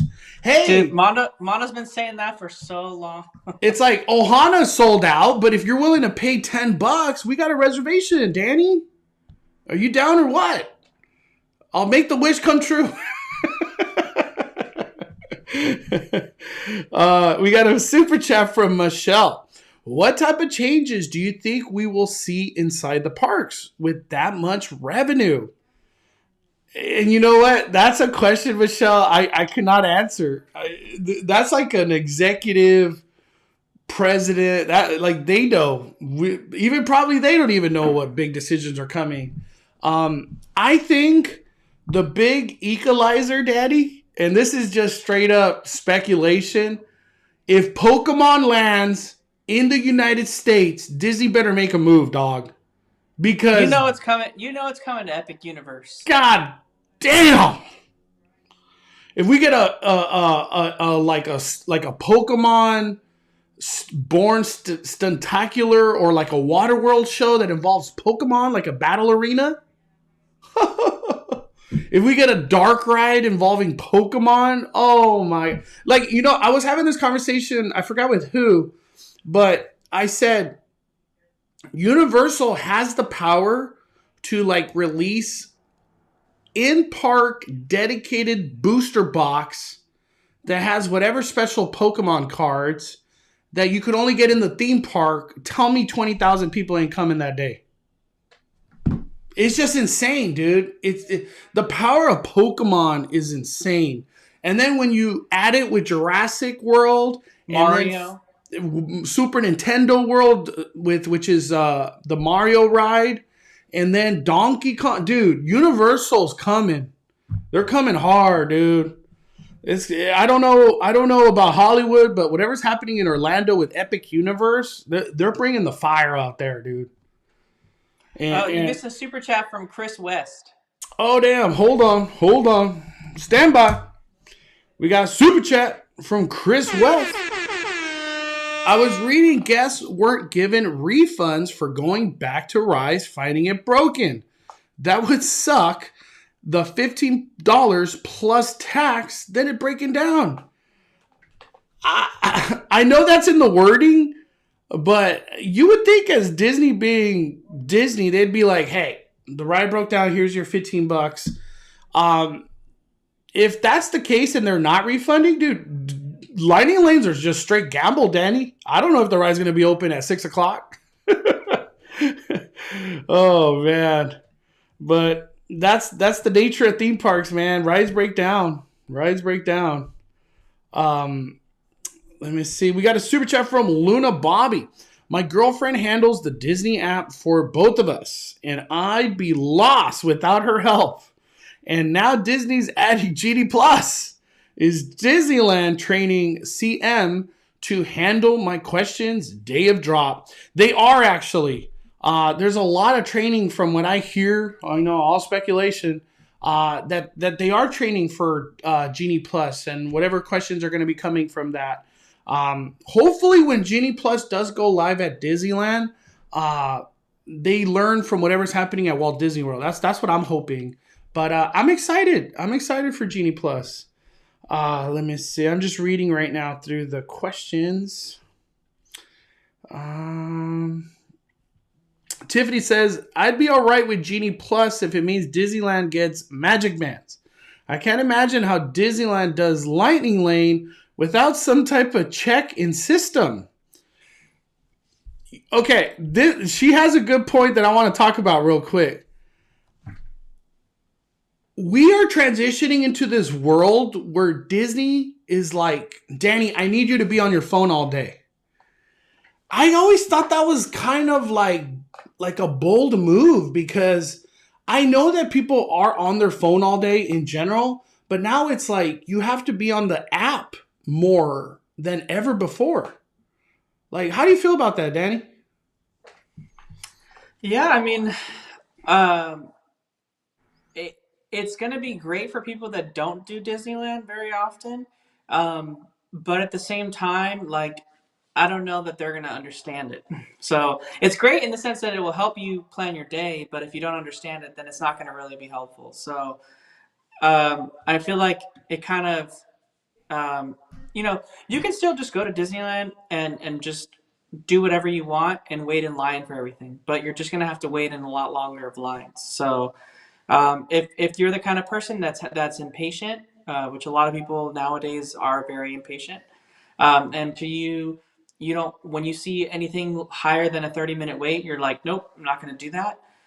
Then you might be a person that's going to always want to spend money to buy this. Um, so it's going to be kind of like, are you at Disneyland to get on the most you possibly can, or are you at Disneyland to have, experience, the atmosphere and maybe experience a few attractions? In that case, you don't really need it. But if you're going to Disneyland once every like 5 years and you want to try to do everything you possibly can, then like this would be a really good tool for you that would help you get on all those attractions. But if it's not really that important for you to do everything, then like you don't have to. So like that's the thing is like people are getting upset like they have to do it. They don't have to do this if they don't want to do it. It's just for people that don't want to wait in line. So, if you want to skip the line, then you're gonna have to pay for it. So it's funny because everyone talks about um, how it's cheaper than what Universal and Knott's have, because they are like Knott's Berry Farms, Fast Lane and Universal's Express are so much more expensive than this is even remotely. But at the same time, I almost feel like they did this on purpose because this makes them more money.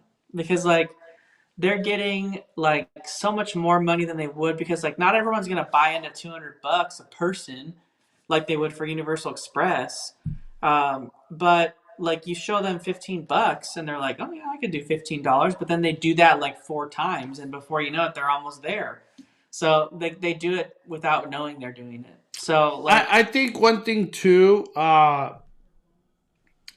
if you buy, like say Disney offered a $500 front of the line pass for the day, people would buy it. I'm almost positive people would buy it. But at what point do you just go, I'd rather just do a VIP tour?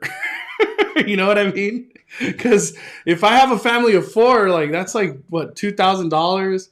I think I would almost just save a little bit more money, do a VIP tour, or get more people do a VIP tour, dude. So I feel like Disney has to like come, and man, there's just so many juggling factors to like.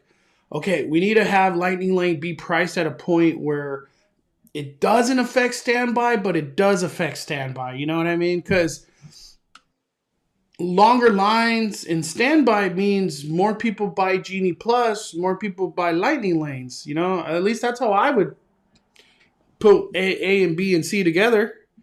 But real quick, we got a super chat from Robert, the Hurtado family from the Bay Area. Lots of love for the Bay. I met a lot of people from the Bay today at Disneyland, sending our love and support. It was great seeing you again this past weekend.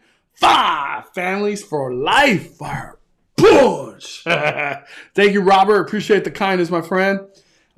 Safe travels back home too, dude. Let me catch up real quick in the chat. Anthony says, do you think when they bring shows like Fantasmic and World of Color gonna be included in Genie Plus or individual Lightning Lane? 100%. And that's a great question because both of these attractions had a fast pass, Danny. Yep. What are your thoughts on that? It's 100% going to be a part of it, guaranteed. But Genie Plus or individual Lightning Lane? Both. Oh.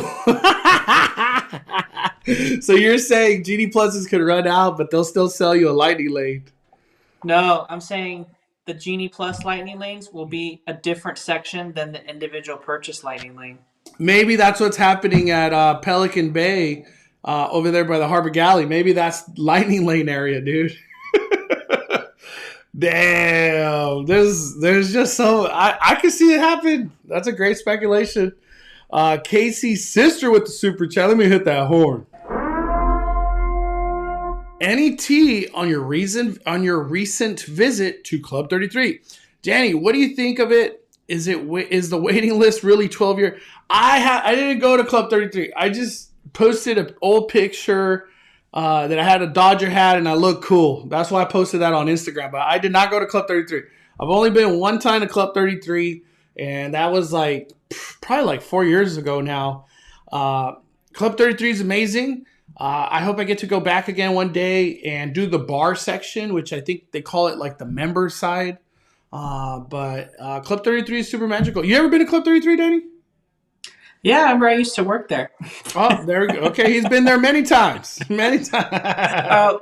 But no, when they redid the membership, back when the club reopened, there was no waiting list. So I don't know if there is a waiting list again. I heard there is again, but like if you get 2 existing members, like I don't know how. Like I heard something like if you get existing members now to refer you, you don't have to wait in line.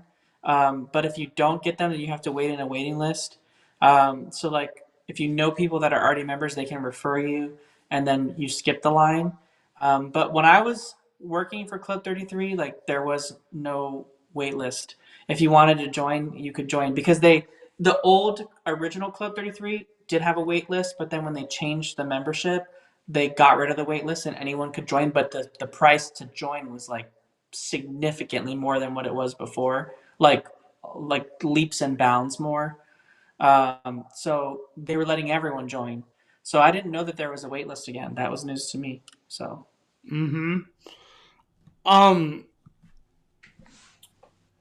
I think Disney. I'm excited for Disney Genie. I can't wait for it to arrive at the parks. I can't wait to see the changes that Disney Genie goes through, because whatever product we're getting right now, it's definitely just the beginning. It's just the beginning. But we only time will tell when it finally gets here. What are your thoughts? Yeah, that's the thing too. Like, you guys got to know. Everyone who's watching this, the people on here sharing with us that it sold out 2 days in a row at $15. If Disney's selling out every day at $15, $20, here we come. You best believe it's not going to stay $15. Hey, let me give you an example. I know it's Mondo, different parts. Didn't you already say like $42 one time? Dude, when Max Pass arrived, I could have sworn it was $10.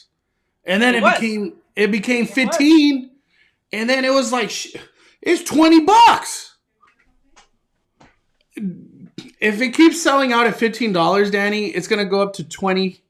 It keeps selling out, it's gonna go up to 25, and then they're just gonna be like, "Hey, Lightning Lane's $35. Oh, it sold out again. Maybe we bump it up to 40." And we're talking about Rise of the Resistance. If anybody's lost, I mean, you already said it was going to be 40, so I think 15 was like a low ball. I was shocked that Lightning Lane individual for Rise was only 15. And let me just take a step back. And I'm not even trying to give Disney ideas, but this is just my thought process. People are already paying $700 a night for a hotel to stay on property. You think $15 is going to be like an issue for Lightning Lane at Rise of the Resistance? I could see Lightning Lane 10 years from now be $100, and it still sells out. You know why? As soon as Cosmic Rewind comes, $50 a Lightning Lane. Tron comes, you best believe that's going to be $30 to $50. This is just the beginning. Disney's just testing the waters. It's going to get crazy. And thankfully at Disneyland, we ain't got that plethora of big ticket rides like they do at Walt Disney World. We just got Rise. Soon enough, we'll have Mickey and Minnie's, and then we got Cars. I don't really consider Web Slinger like on the Cars level. Chris West brings up a good point. Don't forget the tax. That's a Florida thing. We won't get that. But yes, Florida does have tax. Yeah. And it's weird because like thank you for the super chat, Chris. California has so much tax, right? Like we have more tax than anyone else. We're taxed to death here. Gas tax, income tax, whatever. We have the highest tax. Live stream tax. But for whatever reason, we don't charge tax on entertainment. That's just something that they don't tax. So when you buy a movie ticket or like whenever you buy like a ticket to go to something, there's no tax on it. There could be fees, like they throw in processing fees and all this other stuff, but not for the state, right? So Florida charges that tax. So when you buy an annual pass or when you buy a ticket, that's why when you buy a ticket for design, it says it's $154. It costs $154. Like it's not $158, plus like some cents. No, it's exactly what it is. Like we don't charge tax on entertainment. So yeah, when they sell anything in Florida like that, they have a tax on it. So but we won't have that tax. Yeah, that's something that took me by surprise too, because I was like, oh damn, I didn't even know they were taxing that. Yeah. But hey, that's good for Florida. More tax money for Florida, right? Yeah, I know all those transactions. Florida gets a little bit of that. Shade. Yeah. There was something I wanted to talk about. I think at some point in time, in Avengers Campus, we're going to get a new Avengers headquarters show. Currently, we have like Black Widow, Black Panther, and they fight. What's the villain from Black Widow? Do you remember the name of that villain? Taskmaster. And sometimes they switch out Captain America in the show. I'm hearing some rumor and speculation. It's going to be changing at some point. I don't know if it's this year or early next year, But I'm excited because there's so much Disney Plus and Disney movies for Marvel down the pipe. Like, dude, Avenger Campus, I think we're getting the bare bones of what the land is eventually going to be. Where I'm getting at, Danny, I kind of feel like Avenger Campus is going to get too crowded, dog. And maybe that's when they finally expand into Monsters Inc. area. Because eventually there's just going to be too many damn superstars. There's already too many superstars right now if you really think about it. You know, we got 2 Captain Americas, Thor, Iron Man, Spider-Man, Black Widow, Captain Marvel, the Wakanda Warriors, Doctor Strange, and soon enough, Shang-Chi. Shang-Chi just arrived. Soon enough, do we get the Eternals? Yeah, Eternals, supposedly 3 of those characters are cut. Where is everyone going to be stuffed at, dude? Avenger Campus is going to be popping, dude. I feel like the second Avenger show or Avenger headquarters show is going to be fire. Like, I'm not saying the first show's not fire, but now that they kind of worked out the kinks with that, second show, hopefully they go a little bit bigger. But I'm excited. As I was saying in my most recent video on YouTube, my thoughts are very bright on what's to come with the Avenger Campus. I just feel like opening day kind of tainted me because the way they were doing things just sucked. I don't care. I bet you a lot of people feel the same. Remember, Daddy? People were waiting 4 hours to just walk in the land to not be able to get food or drink or even get on the ride. I remember. We got Chris West with the super chat.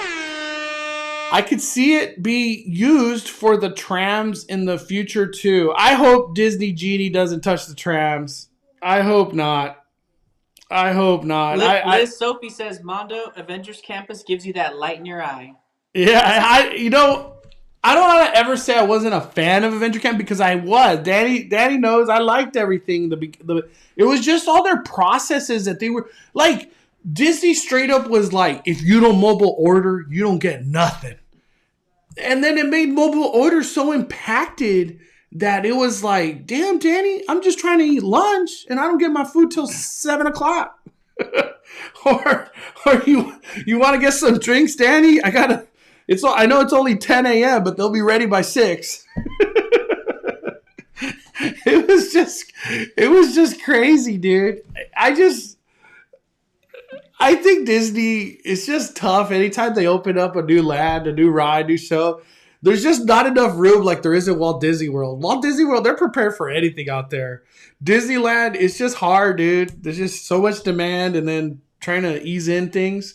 Kaylee with the super chat, Plaza Inn versus Storytellers. That's a good battle. Oh, I'm gonna have to say the food is way better at Plaza Inn, but Storytellers, you can't beat eating breakfast and going straight to the park. You can't beat that experience. Unbeatable. I'm gonna have to give it to Storytellers. What do you think, Danny? What do you give it?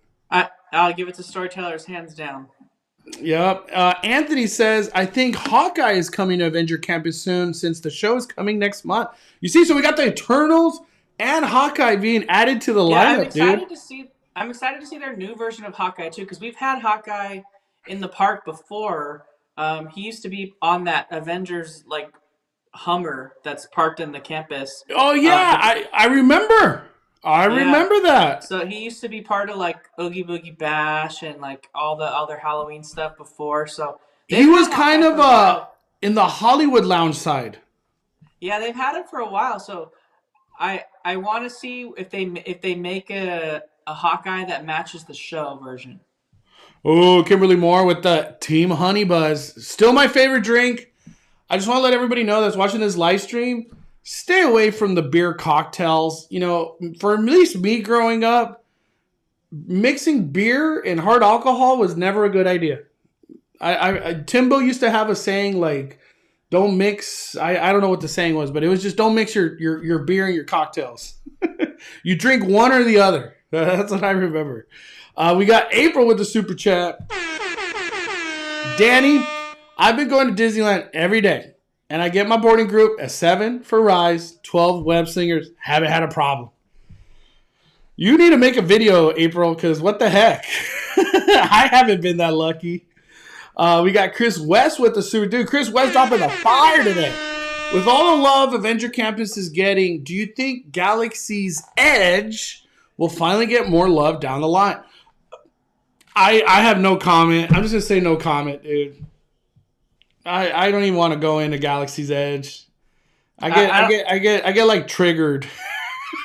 Yeah, I don't want to talk about like expansions there because I get triggered. Dude, I'm just going to say this. Why isn't there a lightsaber battle show in Galaxy's Edge, which is themed after Star Wars? Every character that walks in the land doesn't even have a lightsaber that could extend or is that actual lightsaber that turns on. They're just like a hilt. That's all I'm going to say. I'm just going to move on. All right, here. Beer before liquor, never been sicker. Thank you. Dude, I got to hit the horn. That was the one I was thinking of. I heard my buddy Timbo tell me that. Peter says, let's not forget the possibility of Spider-Man No Way Home characters coming to Avenger Camp. Oh my gosh, dude. I'm telling you, Danny, it's gonna get crazy. Like it's gonna be like just too many characters. Hortensia Toledo says, Galaxy's Edge, thoughts and prayers. Yeah, Galaxy. Yeah, I'm just gonna move on. To that thoughts combo. Thoughts and prayers. Let me see. Sarah Nicole says, will Disney find a way to somehow represent characters from X-Men series? I will love Wolverine meeting her. Okay, so I got a little talk from what I have heard. You know, these are all speculation. That Disney's actually trying to create their own version of X-Men.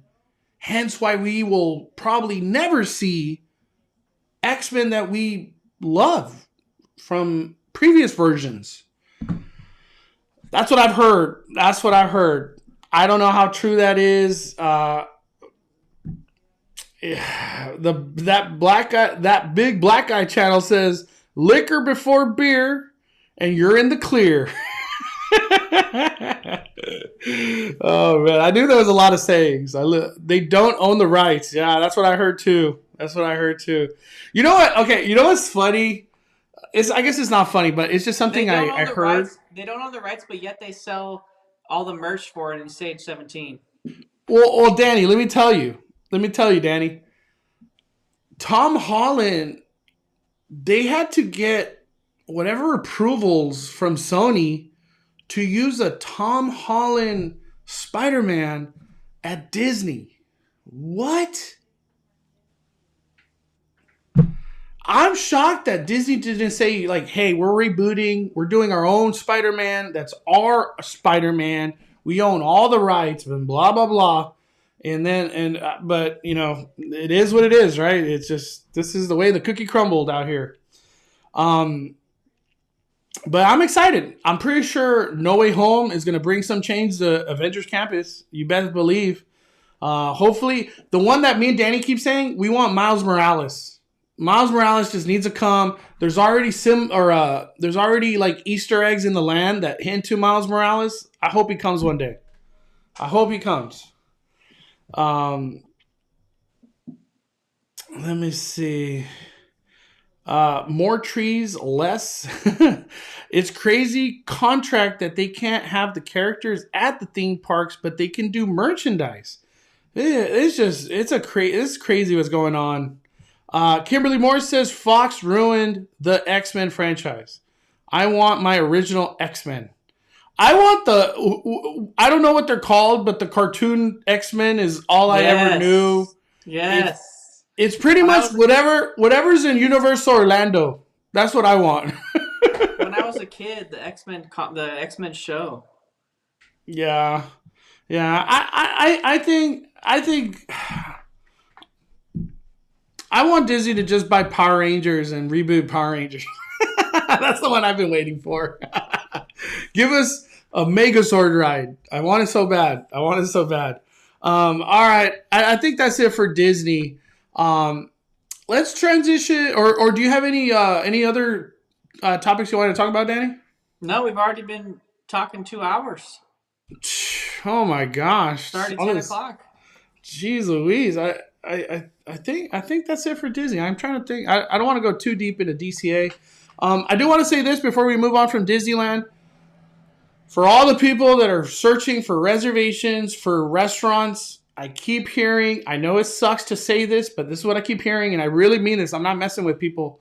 3 o'clock, 4 o'clock in the morning is when people get lucky for that reservation, which is whatever the furthest date is. I think it's 60 days.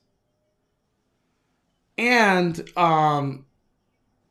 they're still in the park. They're allowing walk-ins at the highest rate I ever seen. So just because you didn't get a reservation doesn't mean you can't go ask in person, hey, are you guys doing standby? Oh, there's a virtual queue standby. Okay, thank you. They do that a lot. So ask in person. I saw somebody get a Blue Bayou walk-in at like 3 o'clock. I even put it in one of my recent videos. So you can get lucky and get an in-person standby for Cafe Orleans, River Belle Terrace, Blue Bayou if you're lucky, Carnation Cafe. It's possible. It's possible. All right, everybody. Do not forget to hit that like button. I don't even know what we're at, but we're trying to get to 500. 500. All right, let's move on, Danny. Are you excited for Grinchmas and soon to be Christmas inside Universal Studios, the Wizarding World of Harry Potter in Hollywood? What do you think? Yeah, I'm excited for this. We saw on the announcement a return of the Frog Choir. So we've already got the School of Beauxbatons and Durmstrang show going back over in the Wizarding World, but we never got the Frog Choir coming back. So we're going to have the Frog Choir returning as part of their with their holiday set. So they'll be returning back for the first time during the holidays. We're going to have that wintertime evening show on Hogwarts Castle with the little snowfall moment around that area. I mean, they had it in that area before. I don't know if they're going to do that again with the because they didn't specifically mention snow.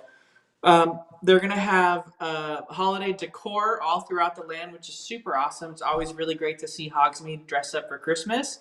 And then holiday food and merch in the land as well, too, including special food at Three Broomsticks, which is the best restaurant, hands down, at Universal Studios Hollywood, without a doubt. So, like, them adding special festive food, I'm excited to see what it is, if it's different than previous years. And I want to get it. And Mondo wants to get it. Oh so we yeah. can try it out and tell you how good it is, because I'm Let's sure it's going to be good. let's talk also. The frogs are coming back. Yeah, I mentioned that, the Frog Choir. Let's go to Grinchmas. Look at that. That's what I'm talking about. Grinchmas. I don't know how hard they're gonna go with the Who's, but the Who's is what makes Grinchmas come to life. Let's just be real. In 2019, I'm just gonna bring it up. It seemed like they kind of took a step back with all the entertainment, the characters, the offerings that was being held at the plaza for Grinchmas. I do not know what they're going to be providing this year. Obviously, this year's a little different than previous, but from what we got, we're going to get a Whoville celebration. So they're going to do a lighting of the tree, photo opportunities. They're going to do, tree lighting. Wait, what is this? Oh, just Grinchmas in general. So they're, okay. Tree lighting. And then holiday foods as well for Grinchmas. I do not see, the one that's missing is the Who's singing. I don't see it. I don't see it, Danny. Oh, man. And then City Walk will also be getting the big tree. And does it give us a date? Let me see. Oh, here it is. November 26th. So they're going to start kind of late, if you think about it. Yeah, they're starting Black Friday that weekend. Wow. They're starting late. Um, I think this year is going to be fire at Universal, dude. I'm very excited for what's to come for Grinchmas, City Walk, and then the Wizarding World of Harry Potter. It's going to be fire. Um, I think everything that went down with Halloween was a super success. Uh, I hope restrictions get a little bit more lenient in LA County in general, so everybody could enjoy the holidays with everything that's going on with those changes too. But I feel, once one conversation that I feel when it comes down to Universal, it kind of took the back seat. It seems like Super Nintendo World just doesn't have a buzz building around it right now for Hollywood. How do you feel about that, Danny? Yeah, I kind of feel the same. I feel like the buzz kind of died down. We're gonna have to hopefully over the next year, as we get closer to its opening, Universal starts to tease a few things about it. Like maybe they give us some of the examples of the food that they're gonna serve inside of the food window there if they're gonna have one, or maybe we get a look at the some of the land decorations from the inside of the land. And maybe they let us know whether the attraction is going to be exactly the same as Tokyo's, or if it's going to be or not. Is it Tokyo? Yeah, Tokyo's, or if it's going to be a little different. I hope it's different in a lot of ways. I hope it's different. I hope it's different, man. I just feel like I don't really see how. I just don't understand. I don't see how our Universal, like, people would be good with those helmets. You know what I mean? Like, I feel like that'd be really hard here. I didn't know that they were gonna do helmets. Um, because if you go on the ride without the helmet, nothing really happens, right? I don't think so. It's all in the helmet. Uh, but I could imagine in cost savings and the way things went down because of the pandemic, it's probably going to be most likely the same ride system. I hope the ride is more big people friendly because Secret Life of Pets surely wasn't. Uh, Well, if it's anything like the Japan ride vehicles, that shit is small. oh man, oh man, Like that gives me claustrophobia looking at those seats. So it's kind of crazy because you're in these like seats and then you get the helmet on. Do you have to do motions? I don't even know. I don't even know. no, you drive. So the ride has physical sets, and you're not wearing a VR headset. You're wearing an AR headset, so it's clear. So you see your surroundings. The clear visor is so that they can project things into your environment that don't exist. So they project the other drivers on your helmet, and they project the effects of like a turtle coming past you, hitting the driver next to you, or you shooting a banana straight ahead. Like those are the things that are projected on your AR visor. Um, and then you're seeing physical sets too, like the road, like the fences, like but those are physical, like in the actual ride. Hmm. So it's a mix of both. And also the AR headset makes you feel like you're moving fast, but the ride's really moving like this slow. But the helmet gives you um, a feeling of that you're moving faster. I was really hoping we were gonna get something like Radiator Springs, and then the car spins, and you know what I mean. But Yeah. it is what it is. It is. I'm excited. Oh man, we got the future's bright. The future's bright. I hope when it comes down to Super Nintendo, I hope there's nighttime, and I hope the big hope I have when it comes down to Super Nintendo World that it makes Universal a park that all of a sudden they close at 10 every night instead of at 6. Because to me, that's always been a buzzkill, dude. People want to go after work to just hang out for 3 hours at Universal, but you really can't do that a lot of the season because they close at 6.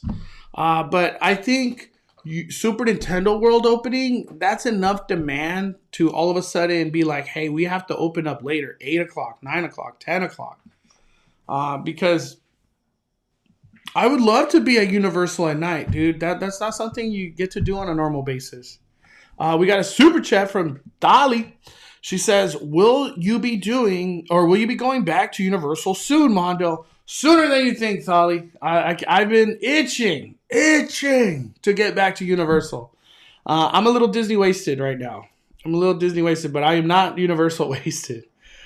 Chris West with the super chat would love to see Universal Hollywood have How the Grinch Stole Christmas stage show using the special effect theater built. Dude, who knows what's coming in that building, but I would love that too. A Christmas show that just, you know, it don't like where the Jabberwockies are right now, but do a Christmas show. That would be awesome. I agree. Brian says, do you think Universal will tear down the old Voice building and expand into... No, I don't think so. It seems like they're already building something that's like for the corporate side of Universal. It had nothing to do with the theme park. If they ever expanded, it'd probably just be an addition to whatever that corporate building's going to be. But Mondo, thank you for the super chat, Chris. I just texted you a picture of how big the seats are. Let me see. And they got high. You know what it reminds me of? It reminds me of the seating, like how high it goes on your shoulder. It reminds me of like Mulholland. That just aged me there. Goofy Sky School, like how you're kind of like you have a high shoulder seat and you're crammed in really tight. Like what this is like. Let me bring it up. I'm not gonna fit on that, dude. I feel like if you're tall too, like you're just gonna have an issue. Yeah, my legs won't fit. That's the thing. Let me bring it up, Daddy. Here we go. Look at that. Damn. And it looks like that's the same. This whatever this is, it looks like that's what they also use in Hagrid's. It reminds you of Hagrid's. Huh. Wow. And then something revolves around these buttons, right? That are right here. Yeah. Here, I sent you a video. I don't know. You can't play it because it belongs to someone else, but yeah, you can kind of watch it so you can see what I mean. But if you scroll forward to like 5 minutes and 20 seconds, you can see what it looks like. We got regular Josh 1 with the super chat. Mario Kart ride is basically the Men in Black ride at Orlando, just with AR. Yeah, that's a good way of putting it. That's why, Mondo, if you watch it, you'll see what I mean. I don't know if I'm excited for that. You gotta watch it. Okay, let me just be honest. Men in Black, the first time I ever got on it, I was like, this is so cool. I got on it a second time, and I was like, dude, when it spins, it hurts. It does hurt. It just, I don't know. Brookie Cookie says Super Mario Hollywood just seems like it's going to be the way small, kind of cuts down on the type of hype, to be honest. I think our version is just going to be smaller. We just don't got the room that Florida got. Melissa says the only thing I'm doing is walking in the queue and then exiting if the ride isn't worth it. That queue is going to be fire. Whatever they have for Super Nintendo. It's kind of like a lot of people don't know, but there's an option. If you guys haven't been on it because you feel like you're going to get sick, the Forbidden Journey of Harry Potter has the best line ever. The queue is just so well themed.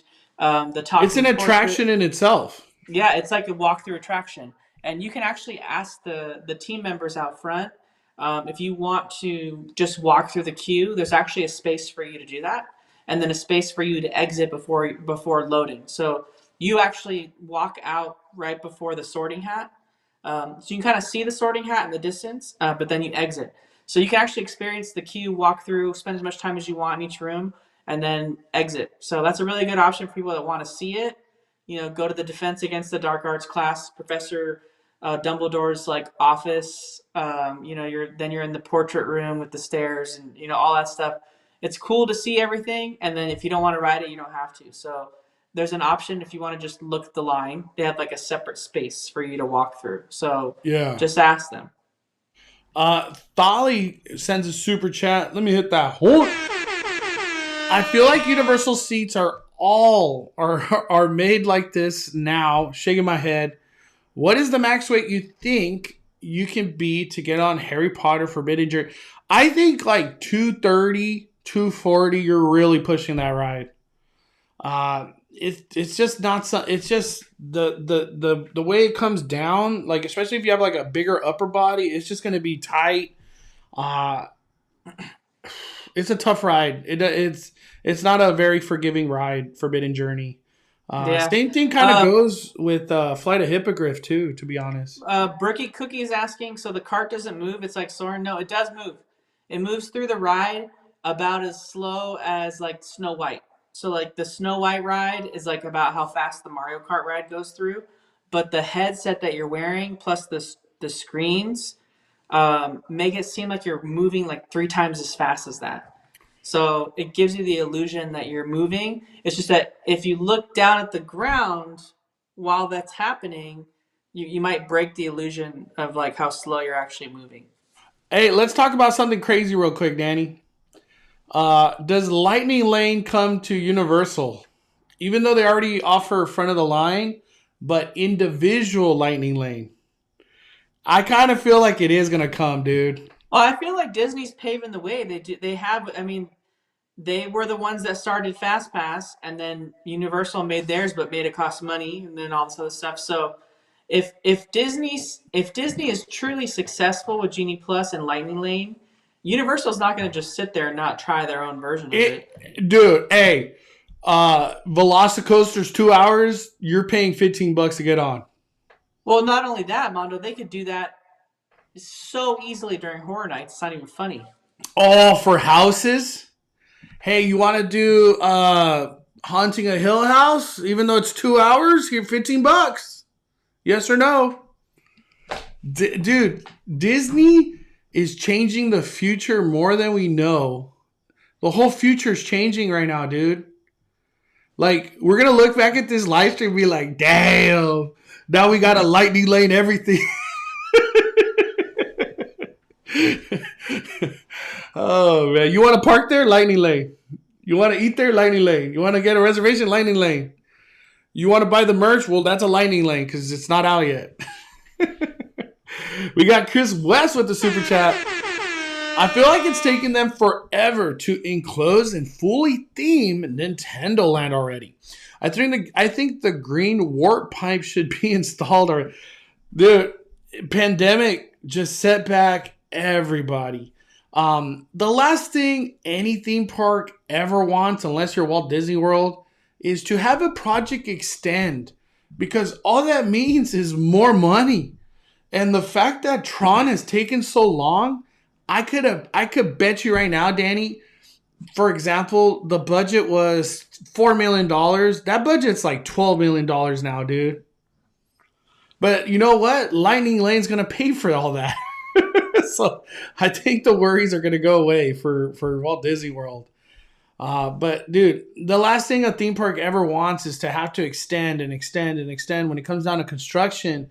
Because even the construction company, they want to move on already too. They got bigger, better projects to do. You know what I mean? And lots of times, probably theme parks are not the most highest paying jobs out there. GB says, don't think about weight, think about body size. Someone could weigh more, but can carry it different. Exactly. That's all I was saying. You got a bigger upper body, I don't think you're going to be getting on Forbidden Journey. But in general, Universal Studios needs to step it up and be more inclusive of different sized humans. I agree, Genie B. Let me see. MA Couture Crafting. I paid like $300 for me and my hubs to get front of the line.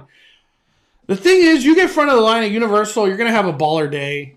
there's just like that price point. It guarantees like you're gonna have a great day. You're gonna do everything. You're probably gonna do a lot of things twice. But their front of the line, I think, is like $125 to $250 per day. So that's the thing, Danny. Is Disney dropping this $15 lightning lane for their biggest ticket ride, Rise of the Resistance? It's mind blowing, dude. Mind blowing. Any other topics you want to talk about, Universal? No, I think that covered everything. All right, let's move on to Merry Farm. Knott's Merry Farm has now been announced. I'm very excited. I actually just did a video recently talking about it. Merry Farm, honestly, it rivals Disney in regards to the Christmas magic. Merry Farm's probably they're right up there when they go hard. When it comes down to Scary Farm, Merry Farm, Knott's does not play when it comes down to the Christmas time. They are arriving November 19th, and they're also going all the way to the 2nd, just like Universal Studios Hollywood. For Merry Farm, the main things that they have announced is the show that's on the Calico main stage.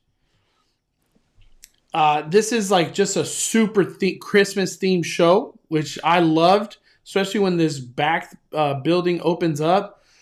They also announced that they're going to have the snow back in Main Street, which I'm very excited for. I love that. They also announced that they're going to be doing the tree lighting again, which is always a fun time. And then they are going to have Santa, Danny, which Santa was the only thing that saved Christmas at theme parks last year at Merry Farm. Thank goodness, until they closed it. Well, we didn't. Merry Farm didn't do snow during the Taste of Merry Farm, right? Oh, they didn't. Thank goodness it's coming back. That's actually a bigger deal than it's coming back now. Yeah. I totally forgot. And then this show, I don't recall this show at the Birdcage. I kind of feel like it's new. I don't know if it has a name yet, but they're going to be having a show at the Birdcage. And then, of course, Snoopy on Ice coming back for the 50th year. I'm excited. I am excited. And this is just where Santa does his meet and greet. You never seen Mondo get hyped at anything except for Snoopy on Ice. Hey, Snoopy on Ice is just next level entertainment, my friend. We got a super chat from Alan dropping the fire. Went to my first Halloween Horror Nights a couple Sundays ago. Express at HHN is 100% worth it. Started an hour late and still got to do every house, ride, the show, got a drink, ate Leatherface. Still had time at the end. 5-bar. Dude, Alan, heck yeah, man. What was your favorite house, Alan? Thank you for the super chat and support. Yeah, I actually had a friend that did HHN this last weekend. Didn't do Express. They rode rides when they first got there and waited in line forever to eat food, and they didn't even get on their first maze until midnight. Oh. And so they only did 2 mazes for the whole night. That's it.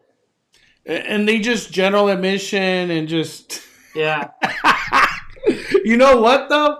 I've been there before. I've done it at Scary Farm and I've done it at Halloween Horror Nights where I work full time at the time, and you show up at 6, 7, you'll be lucky to do 2 or 3 mazes because it's just everybody's there, and it's just tough, man. It's tough. General admission, you could get quite a bit done if you go early, obviously, but if you show up a little bit later, it's game over. Unless you show up on a Thursday or Sunday, maybe the crowds might be a little lower. Celeste King says, what about the cookies? Cookies, the hot and fresh chocolate chip cookie. When you walk into the Santa cabin. Dude, I as soon as I walk into the Santa cabin, that smell of the cookies, it's a crime. I can't help but buy cookies after that, smelling those cookies, man. I don't know what it is. Oh, man. What are you most excited for when it comes down to Merry Farm? just the atmosphere. I love Ghost Town dress up for Christmas. I think it looks so awesome. The thing I'm most excited for is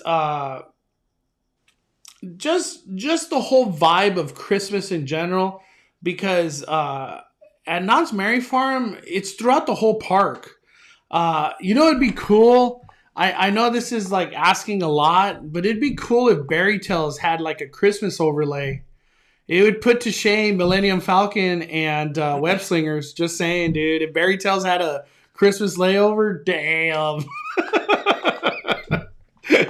It would be smart though, dude. It would create demand every freaking Christmas for that ride. But I'm most excited for just the vibes of Christmas at Knott's Merry Farm. I hope, I could only hope. I wasn't drawn to the foods that came for Scary Farm, Right. but I hope I get drawn to the foods that come for Merry Farm. I know. Come on, give us the good food again, like from the tasting events.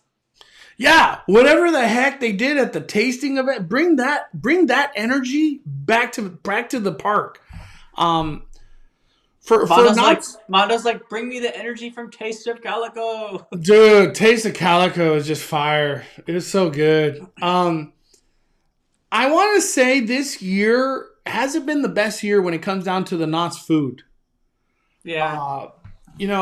I know we're coming back from a pandemic, and there's lots of things that go down to like logistics of everything.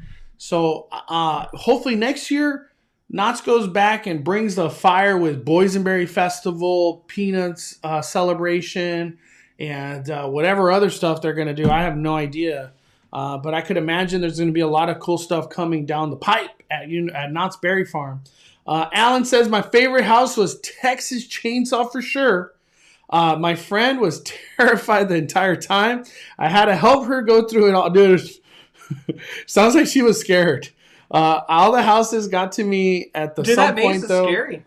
I had dreams that night, dude. Trying to go to bed after Horror Nights or Scary Farm is so hard. Ooh, Jen brings up a good point. Hoping they drop news for pass holder party. I hope they do it again. Miss not being able to have it last year. Do you recall that, Danny, in 2019, the pass holder party? No, I don't. Yeah, I don't remember, but I know a lot of people have been saying that statement too, as Jen, where it's just kind of like a pass holder night only. Ooh, the turkey balls. They need to bring those. I like the turkey balls. Dude, bring back those in the Brussels sprouts. Yep. Don't forget to hit that like button, everybody. We're trying to get to 500. Last thing to talk about Knott's. Does not incorporate individual lightning lane. They already sell front of the line for the park. I think it would be genius to be like, hey, we got lightning lane for Accelerator, we got lightning lane for Hang Time, and we got lightning lane for Ghost Rider. It would be genius, dude. It'd be genius. I feel like Knott's is gonna have a harder time implementing this though, because Knott's is so low tech. They have an app, and the app is has some good functionality in it, but it doesn't do any kind of booking of anything. So I don't know how they can implement this system, because Fastlane is so low tech. It's just literally a wristband that you put on, and then the cast member or the Knott's associate, they like look at your wristband and see that you're wearing the right wristband with the right date on it, and then they let you in. So I can't really see Knott's doing that unless they do some investment in technology. And Knott's, Danny, sometimes you're like, I don't even know where to go for front of the line. Is it through the exit? Is it through... You're just like lost sometimes when you do front of the line. Yeah. I think it would be very beneficial, though, for Knott's to implement a lightning lane, because look at the money it brings, Danny. There's some major money, dude. It could potentially bring them some good money for especially for Ghost Rider. Dude, people would love to pay front of the line for Ghost Rider. Super chat. Hi, Monda, Danny. We have an upcoming trip to Disneyland. Wanted to know if Disneyland does parent exchange for all rides. They do on some. I know Monsters Inc. a big one. Toy Story Mania is a big one. Even Rise of the Resistance does the parent swap. Do you know any other ones that do it, Danny? Yeah, they're just gonna do parent swap on the rides that have height requirements. So anything that doesn't have a height requirement, they're not gonna do parent swap on that. Also, okay, so that's a good way to do it. But thank you for the super chat, Byron. Hope your trip is amazing. Jen Yeah, says that. Lady Sky Bree brings up a good point. She says, "I'm still upset they won't bring back the Mystery Lodge when the screen does work and all." We were told Hey, dude, that has gone untalked about. We should talk about it right now, dude. I know. We were told by Mice Chat, of all places, that the Mystery Lodge projectors did not work and the attraction could not come back because they didn't want to spend the money to refurbish this theater for an old outdated show. So it was just done. And so they didn't bring it back. Well, then all of a sudden, how Scary Farm comes along and we got uh, what is it called? Something terror. Invitation of Terror. Invitation to Terror, and freaking that thing uses the the pepper ghost effect like 50 times more than the Mystery Lodge show Dude, does. and it's the effect is wide. Like it's a big effect they do. Yeah, so like all of a sudden it's working again. So do we see the Mystery Lodge come back, or is it more of an issue that they are not allowed to use those particular storylines for the Native American people that they're depicting and that they teamed up with to make that attraction, and they no longer want to pay them to use these stories from those Native American tribes. I don't know their relationship they had with that, but I know they had a relationship with those tribes to do that show. So maybe that's more what it is, but didn't look like those projectors were broken to me. They were all working. Dude, let me show real quick. Let me show it real quick, Danny. Look at this.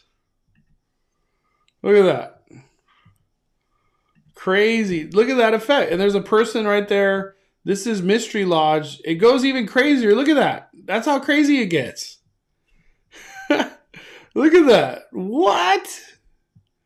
Dude, Mystery Lodge could totally come back, right, Danny? Yeah. One thing that has not returned at Knott's is the Indian dance show over there by like the general store, I think they call it, kind of by Silver Bullet area. That hasn't returned. Hopefully that comes back. Mystery Lodge, maybe Mystery Lodge gets reimagined into something new that just doesn't involve Native American. I don't know. But I miss that show. That was always a good, nice, like take a break and, watch the show there. One thing I keep hearing too is next year, the maze that used to go in Mystery Lodge, which was Special Ops, something's coming. I don't know what kind of maze, but supposedly something's coming there next year. And I'm excited. Motto, we got people asking the question that I want to know because real quick, Danny. Jen said the Indian dance show is back. Oh dang! I will be there soon. I would love to cover that. That's crazy. Thank you, Jen. If I trust anybody, it's Jen. What were we gonna say, Danny? I was gonna say we were supposed to do Scary Farm tomorrow, but you got tickets maybe for Oogie. Mm-hmm. So someone in here was asking Mondo, are you gonna go back to Scary Farm again before the year's over? We will. It has to be. I don't even know, man. This year, it's just been tough because we went to Florida recently, so that took a chunk of October. But I would like to. I want to make use of my Not Scary Farm. I want to go to Mesmer one more time before my year ends. I'd like to go through Mesmer one more time. I'd like to see you film it so that we could see the difference of what it's like versus day one. Yeah, because we went when all the bells and whistles were working. I don't know if things are not. I don't know what has changed from day one to today. I don't know. But I would like to find that out too. I miss Scary Farm. Scary Farm. I just didn't get to hit it enough. I don't know. I feel. I feel like maybe I haven't had an urge to go back to Scary Farm so bad because it was only one new maze, But I want to go back. I would love to go back one more time. I don't think I have enough more time than 2 times, but I would like to go back one more time. We have Chris West with the super check. Dude, Chris West dropping the fire today. There is a rumor all the Cedar Fair parks go cashless next year. Dude, I hope not. I hate that I hope not. I'm just going to say I hope not. Dude, that probably means Disney probably wants to go cashless too. Man, that's going to be crazy that like a $20 bill is worthless. Like, come on. Jen says he's only been doing it on weekends lately. Damn, that's the one time I don't go to parks, on the weekends. I know Mondo hates the weekends for some reason. By the way, I just want to say it right now. If Goring 20s returns next year, there better be a speakeasy. Missed opportunity galore. I hope there's a maze that comes with Goring 20s too. Why not? I just wanted to throw that in there. Any subjects you want to talk about, Knots? No, I think that covered all of it. Just wanted to basically talk about what's coming back. Levy says, what's wrong with cashless? Apple Pay, bruh? Well, dude, sometimes I want to use cash. I can't believe we're coming to a day where cash is like, I don't take cash here, sir. This is crazy, dude. To me, cash should always be accepted. Maybe it's not the preferable way to pay for something, but it should always be accepted. What are you going to say, Danny? I was going to say, check your Venmo super chats. Oh, damn. I didn't even check. I'm sorry, dude. I've been like all like so focused on these conversations today. I'm in it. Regular Josh One says, I don't blame you, Mondo. I don't want to go on the weekends either. I know Mondo's a hater of the weekends, and it's the only time I can go. So he's always like, I always just go by myself or with other people because he never wants to go on the weekend. No, it's just okay. Look, I've been going to Disneyland on the weekends myself for a long time. I work full time. I know the feeling, dude, where you could only really go late at night or on the weekends. It's rough, dude. Those weekend crowds, it gets crazy. And now that like I have the blessing of like being able to go on a weekday, I'm just gonna be honest. You get spoiled. Weekdays are it's just a different monster from the weekends. I definitely want to do Spooky Farm still. That I hope that gets done. I would love to do a Spooky Farm video. Haven't had a chance, but I would love to still do it. I got a couple days left of that. I just really wish Spooky Farm involved Friday, Saturday, Sunday, not just Saturday, Sunday. Just makes it tough. We got a big super chat from Kimberly Moore. Oh my Lanta. I can't believe we almost missed. Dude, I'm glad you said that. Kimberly Moore dropping $100 on the Venmo just because you are awesome. You are awesome. No, you are awesome. and she sent one to me too that says, for all the coming goodies, and then it's like a little Christmas gift. Aww. Dude, Kimberly Moore, thank you. This is literally going to the Christmas fund. Dude, I feel like Christmas, we're going to be more about the foods than the Halloween time. Mine will go towards the pay for my Merriest Night ticket fund. Yeah, that too, because, man, okay. I just want to say we're done with Knots and Speculation Sunday on a Wednesday.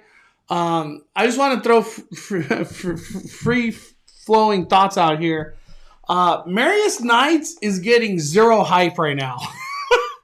And I know we're in Halloween season, but in the big picture, Marius and Knights is a very big deal because that's going to be their like debut of Christmas. It's not even what day are we going for Marius Knights? Opening day? Thursday. Which day? Thursday. So Thursday, and that's 11. The 11th. So we get to experience Christmas before Christmas, which is on the 12th.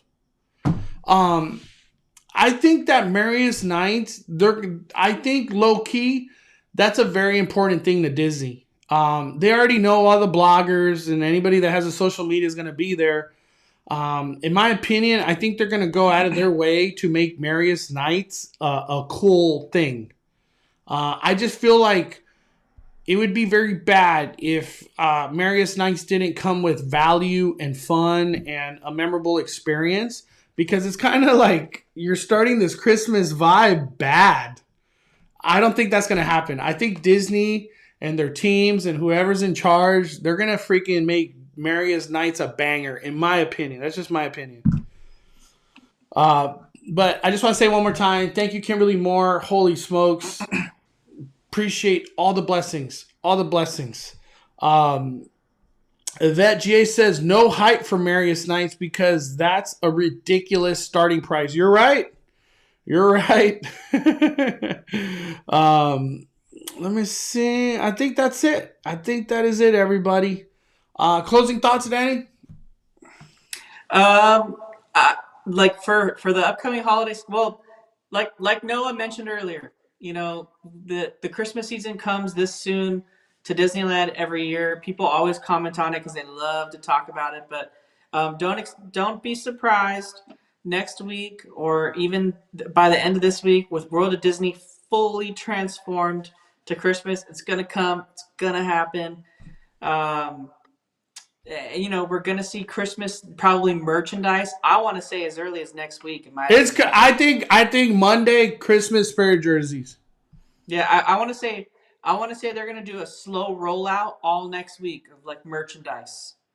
So like we're gonna see just World of Disney have everything. I really want to know when we think that the Plaza Point store is gonna go open. Do we think it's just gonna like, bam, open up on? I heard it's the last day of Halloween or October 30th or 31st. It's gonna open. Oh, okay. So they're gonna open it before holiday season then. That's what I heard. It only makes sense, right? Start the hype there. Maybe that's where all the merchandise for Christmas drops. Not even at the Emporium. It just drops in there. I hope, you know what I hope out of that new store that's there on Main Street? What do they call holiday? What is it called again? The Christmas store? It's called Plaza Point. Plaza Point, yeah. I hope Plaza Point has merchandise that's specific to Disneyland. I hope. Like it's just like some Christmas Disneyland attire. You know what I mean? Not something that could be interchangeable with Walt Disney World and Disneyland, like spirit jerseys. Right. I just hope we get new merch and new stuff. I'm excited. I'm excited for whatever comes in there. I hope it's not just ornaments. I will be bitter AF if it's just ornaments, dude. It could happen, Danny. It's just ornaments. Yeah, it's funny that you mentioned that because that's what I was wondering too. Like the Christmas store that's behind the castle, that's just ornaments, and that in and of itself is pretty new. As a pretty new store because that used to be the knight store that had like swords and knight armor and like you could get your family crest done and all this stuff. And then they changed it to a holiday store more recently, but it's only been just ornaments with like, and then closer to the Christmas season, they have the like whatever that year's Christmas merch is. They'll have like a little section of it in the back corner. But I wonder with Plaza Point, since it's a year-round Christmas store, what are they going to carry in there without like giving us a preview of like the next year's merch, or they just carry like the existing merch until they just can't sell it no more? I don't know. Is it going to be an extension of the Emporium? I don't know. I don't know, dude. I think it was really a good idea though to create like a holiday season, but if you break it down, what holidays does Disney really celebrate? Christmas, Halloween, Valentine's, I guess? I don't know, Danny. I don't know if there's enough content, or not content, but just... Well, they mentioned in the article that they would do something in there for Lunar New Year. Oh, so they're even... Okay. So maybe even 4th of July could be a thing. May the 4th be with you could be a thing. Maybe, you know what? Maybe whatever was going... That vibe you were getting from ESPN Zone when they were selling exclusive product, maybe that kind of comes to Plaza Point. Maybe. I could see that. We got Brianna with the super chat. So excited. We go 12/14. Do you know if there will be snow this year? I have never gone before in December. Thank you for all you do, Danny and Mondo. Have they said there's snow? I don't know. Brianna, I just want to say there's always snow. If I had to take a wild guess, there will be snow because they're already I would imagine there's going to be snow because before Halloween Screams, we had Mickey's Mixed Magic, and that had snow. Yeah, so the snow's coming. In Main Street, probably over there in Small World, front of the castle has snow. Brianna, I think when you come in December, there's going to be snow. John Ramos with the super chat. Let me hit that horn. Saw you today in Tomorrowland. Magic Key area. Heck yeah, John. Nice to meet you. I hope you got to go on Rise. I remember you. Dude. And don't forget, Mondo, your last day to ride It's a Small World is October 23rd. Dude, that's like tomorrow. We're like, what, 2 days away? 3 days away? Yeah. Wow. I'm going to have to get on Small World then one more time. I haven't been on it in a minute, but if it's closing, I would like to get on it. Let me see. Real quick, Sarah says, do I think we all don't be able to get back? What? Oh, talking to Josh. Okay. I think that's it. All right, Danny. Appreciate your time. Thank you, everybody, for joining today's live stream. Don't forget to hit that like button. We're trying to get to 500 likes. If we're not there, hit that like button so we can get there. But thank you, everyone. Appreciate your time. We will be doing a Speculation Sunday on a Sunday. It's just we didn't get a chance to do it. But I'm kind of glad we waited till today, Danny, because there was just so much to talk about. All these crazy changes that happened out of nowhere. Yeah, I'm glad we got to discuss Genie Plus a little bit. Yep. And I could imagine out of nowhere, you best believe Disney Genie news is coming to Disneyland. We're on the brink of it just being announced. It's going to be a Parks blog, and it's going to be the shot heard around the world. Disney Genie Plus coming November 8th or something. I don't know. All right, everybody. Thank you for your time. Appreciate your kindness and support and blessings, everybody. And we're on the road to 200,000. I can't believe I'm saying that, but that's where we're headed. To the moon. Have a good night, everybody. We are firing it down. The Cali Bay. And just as Danny are calling it a day, I'm the main host, Mondo.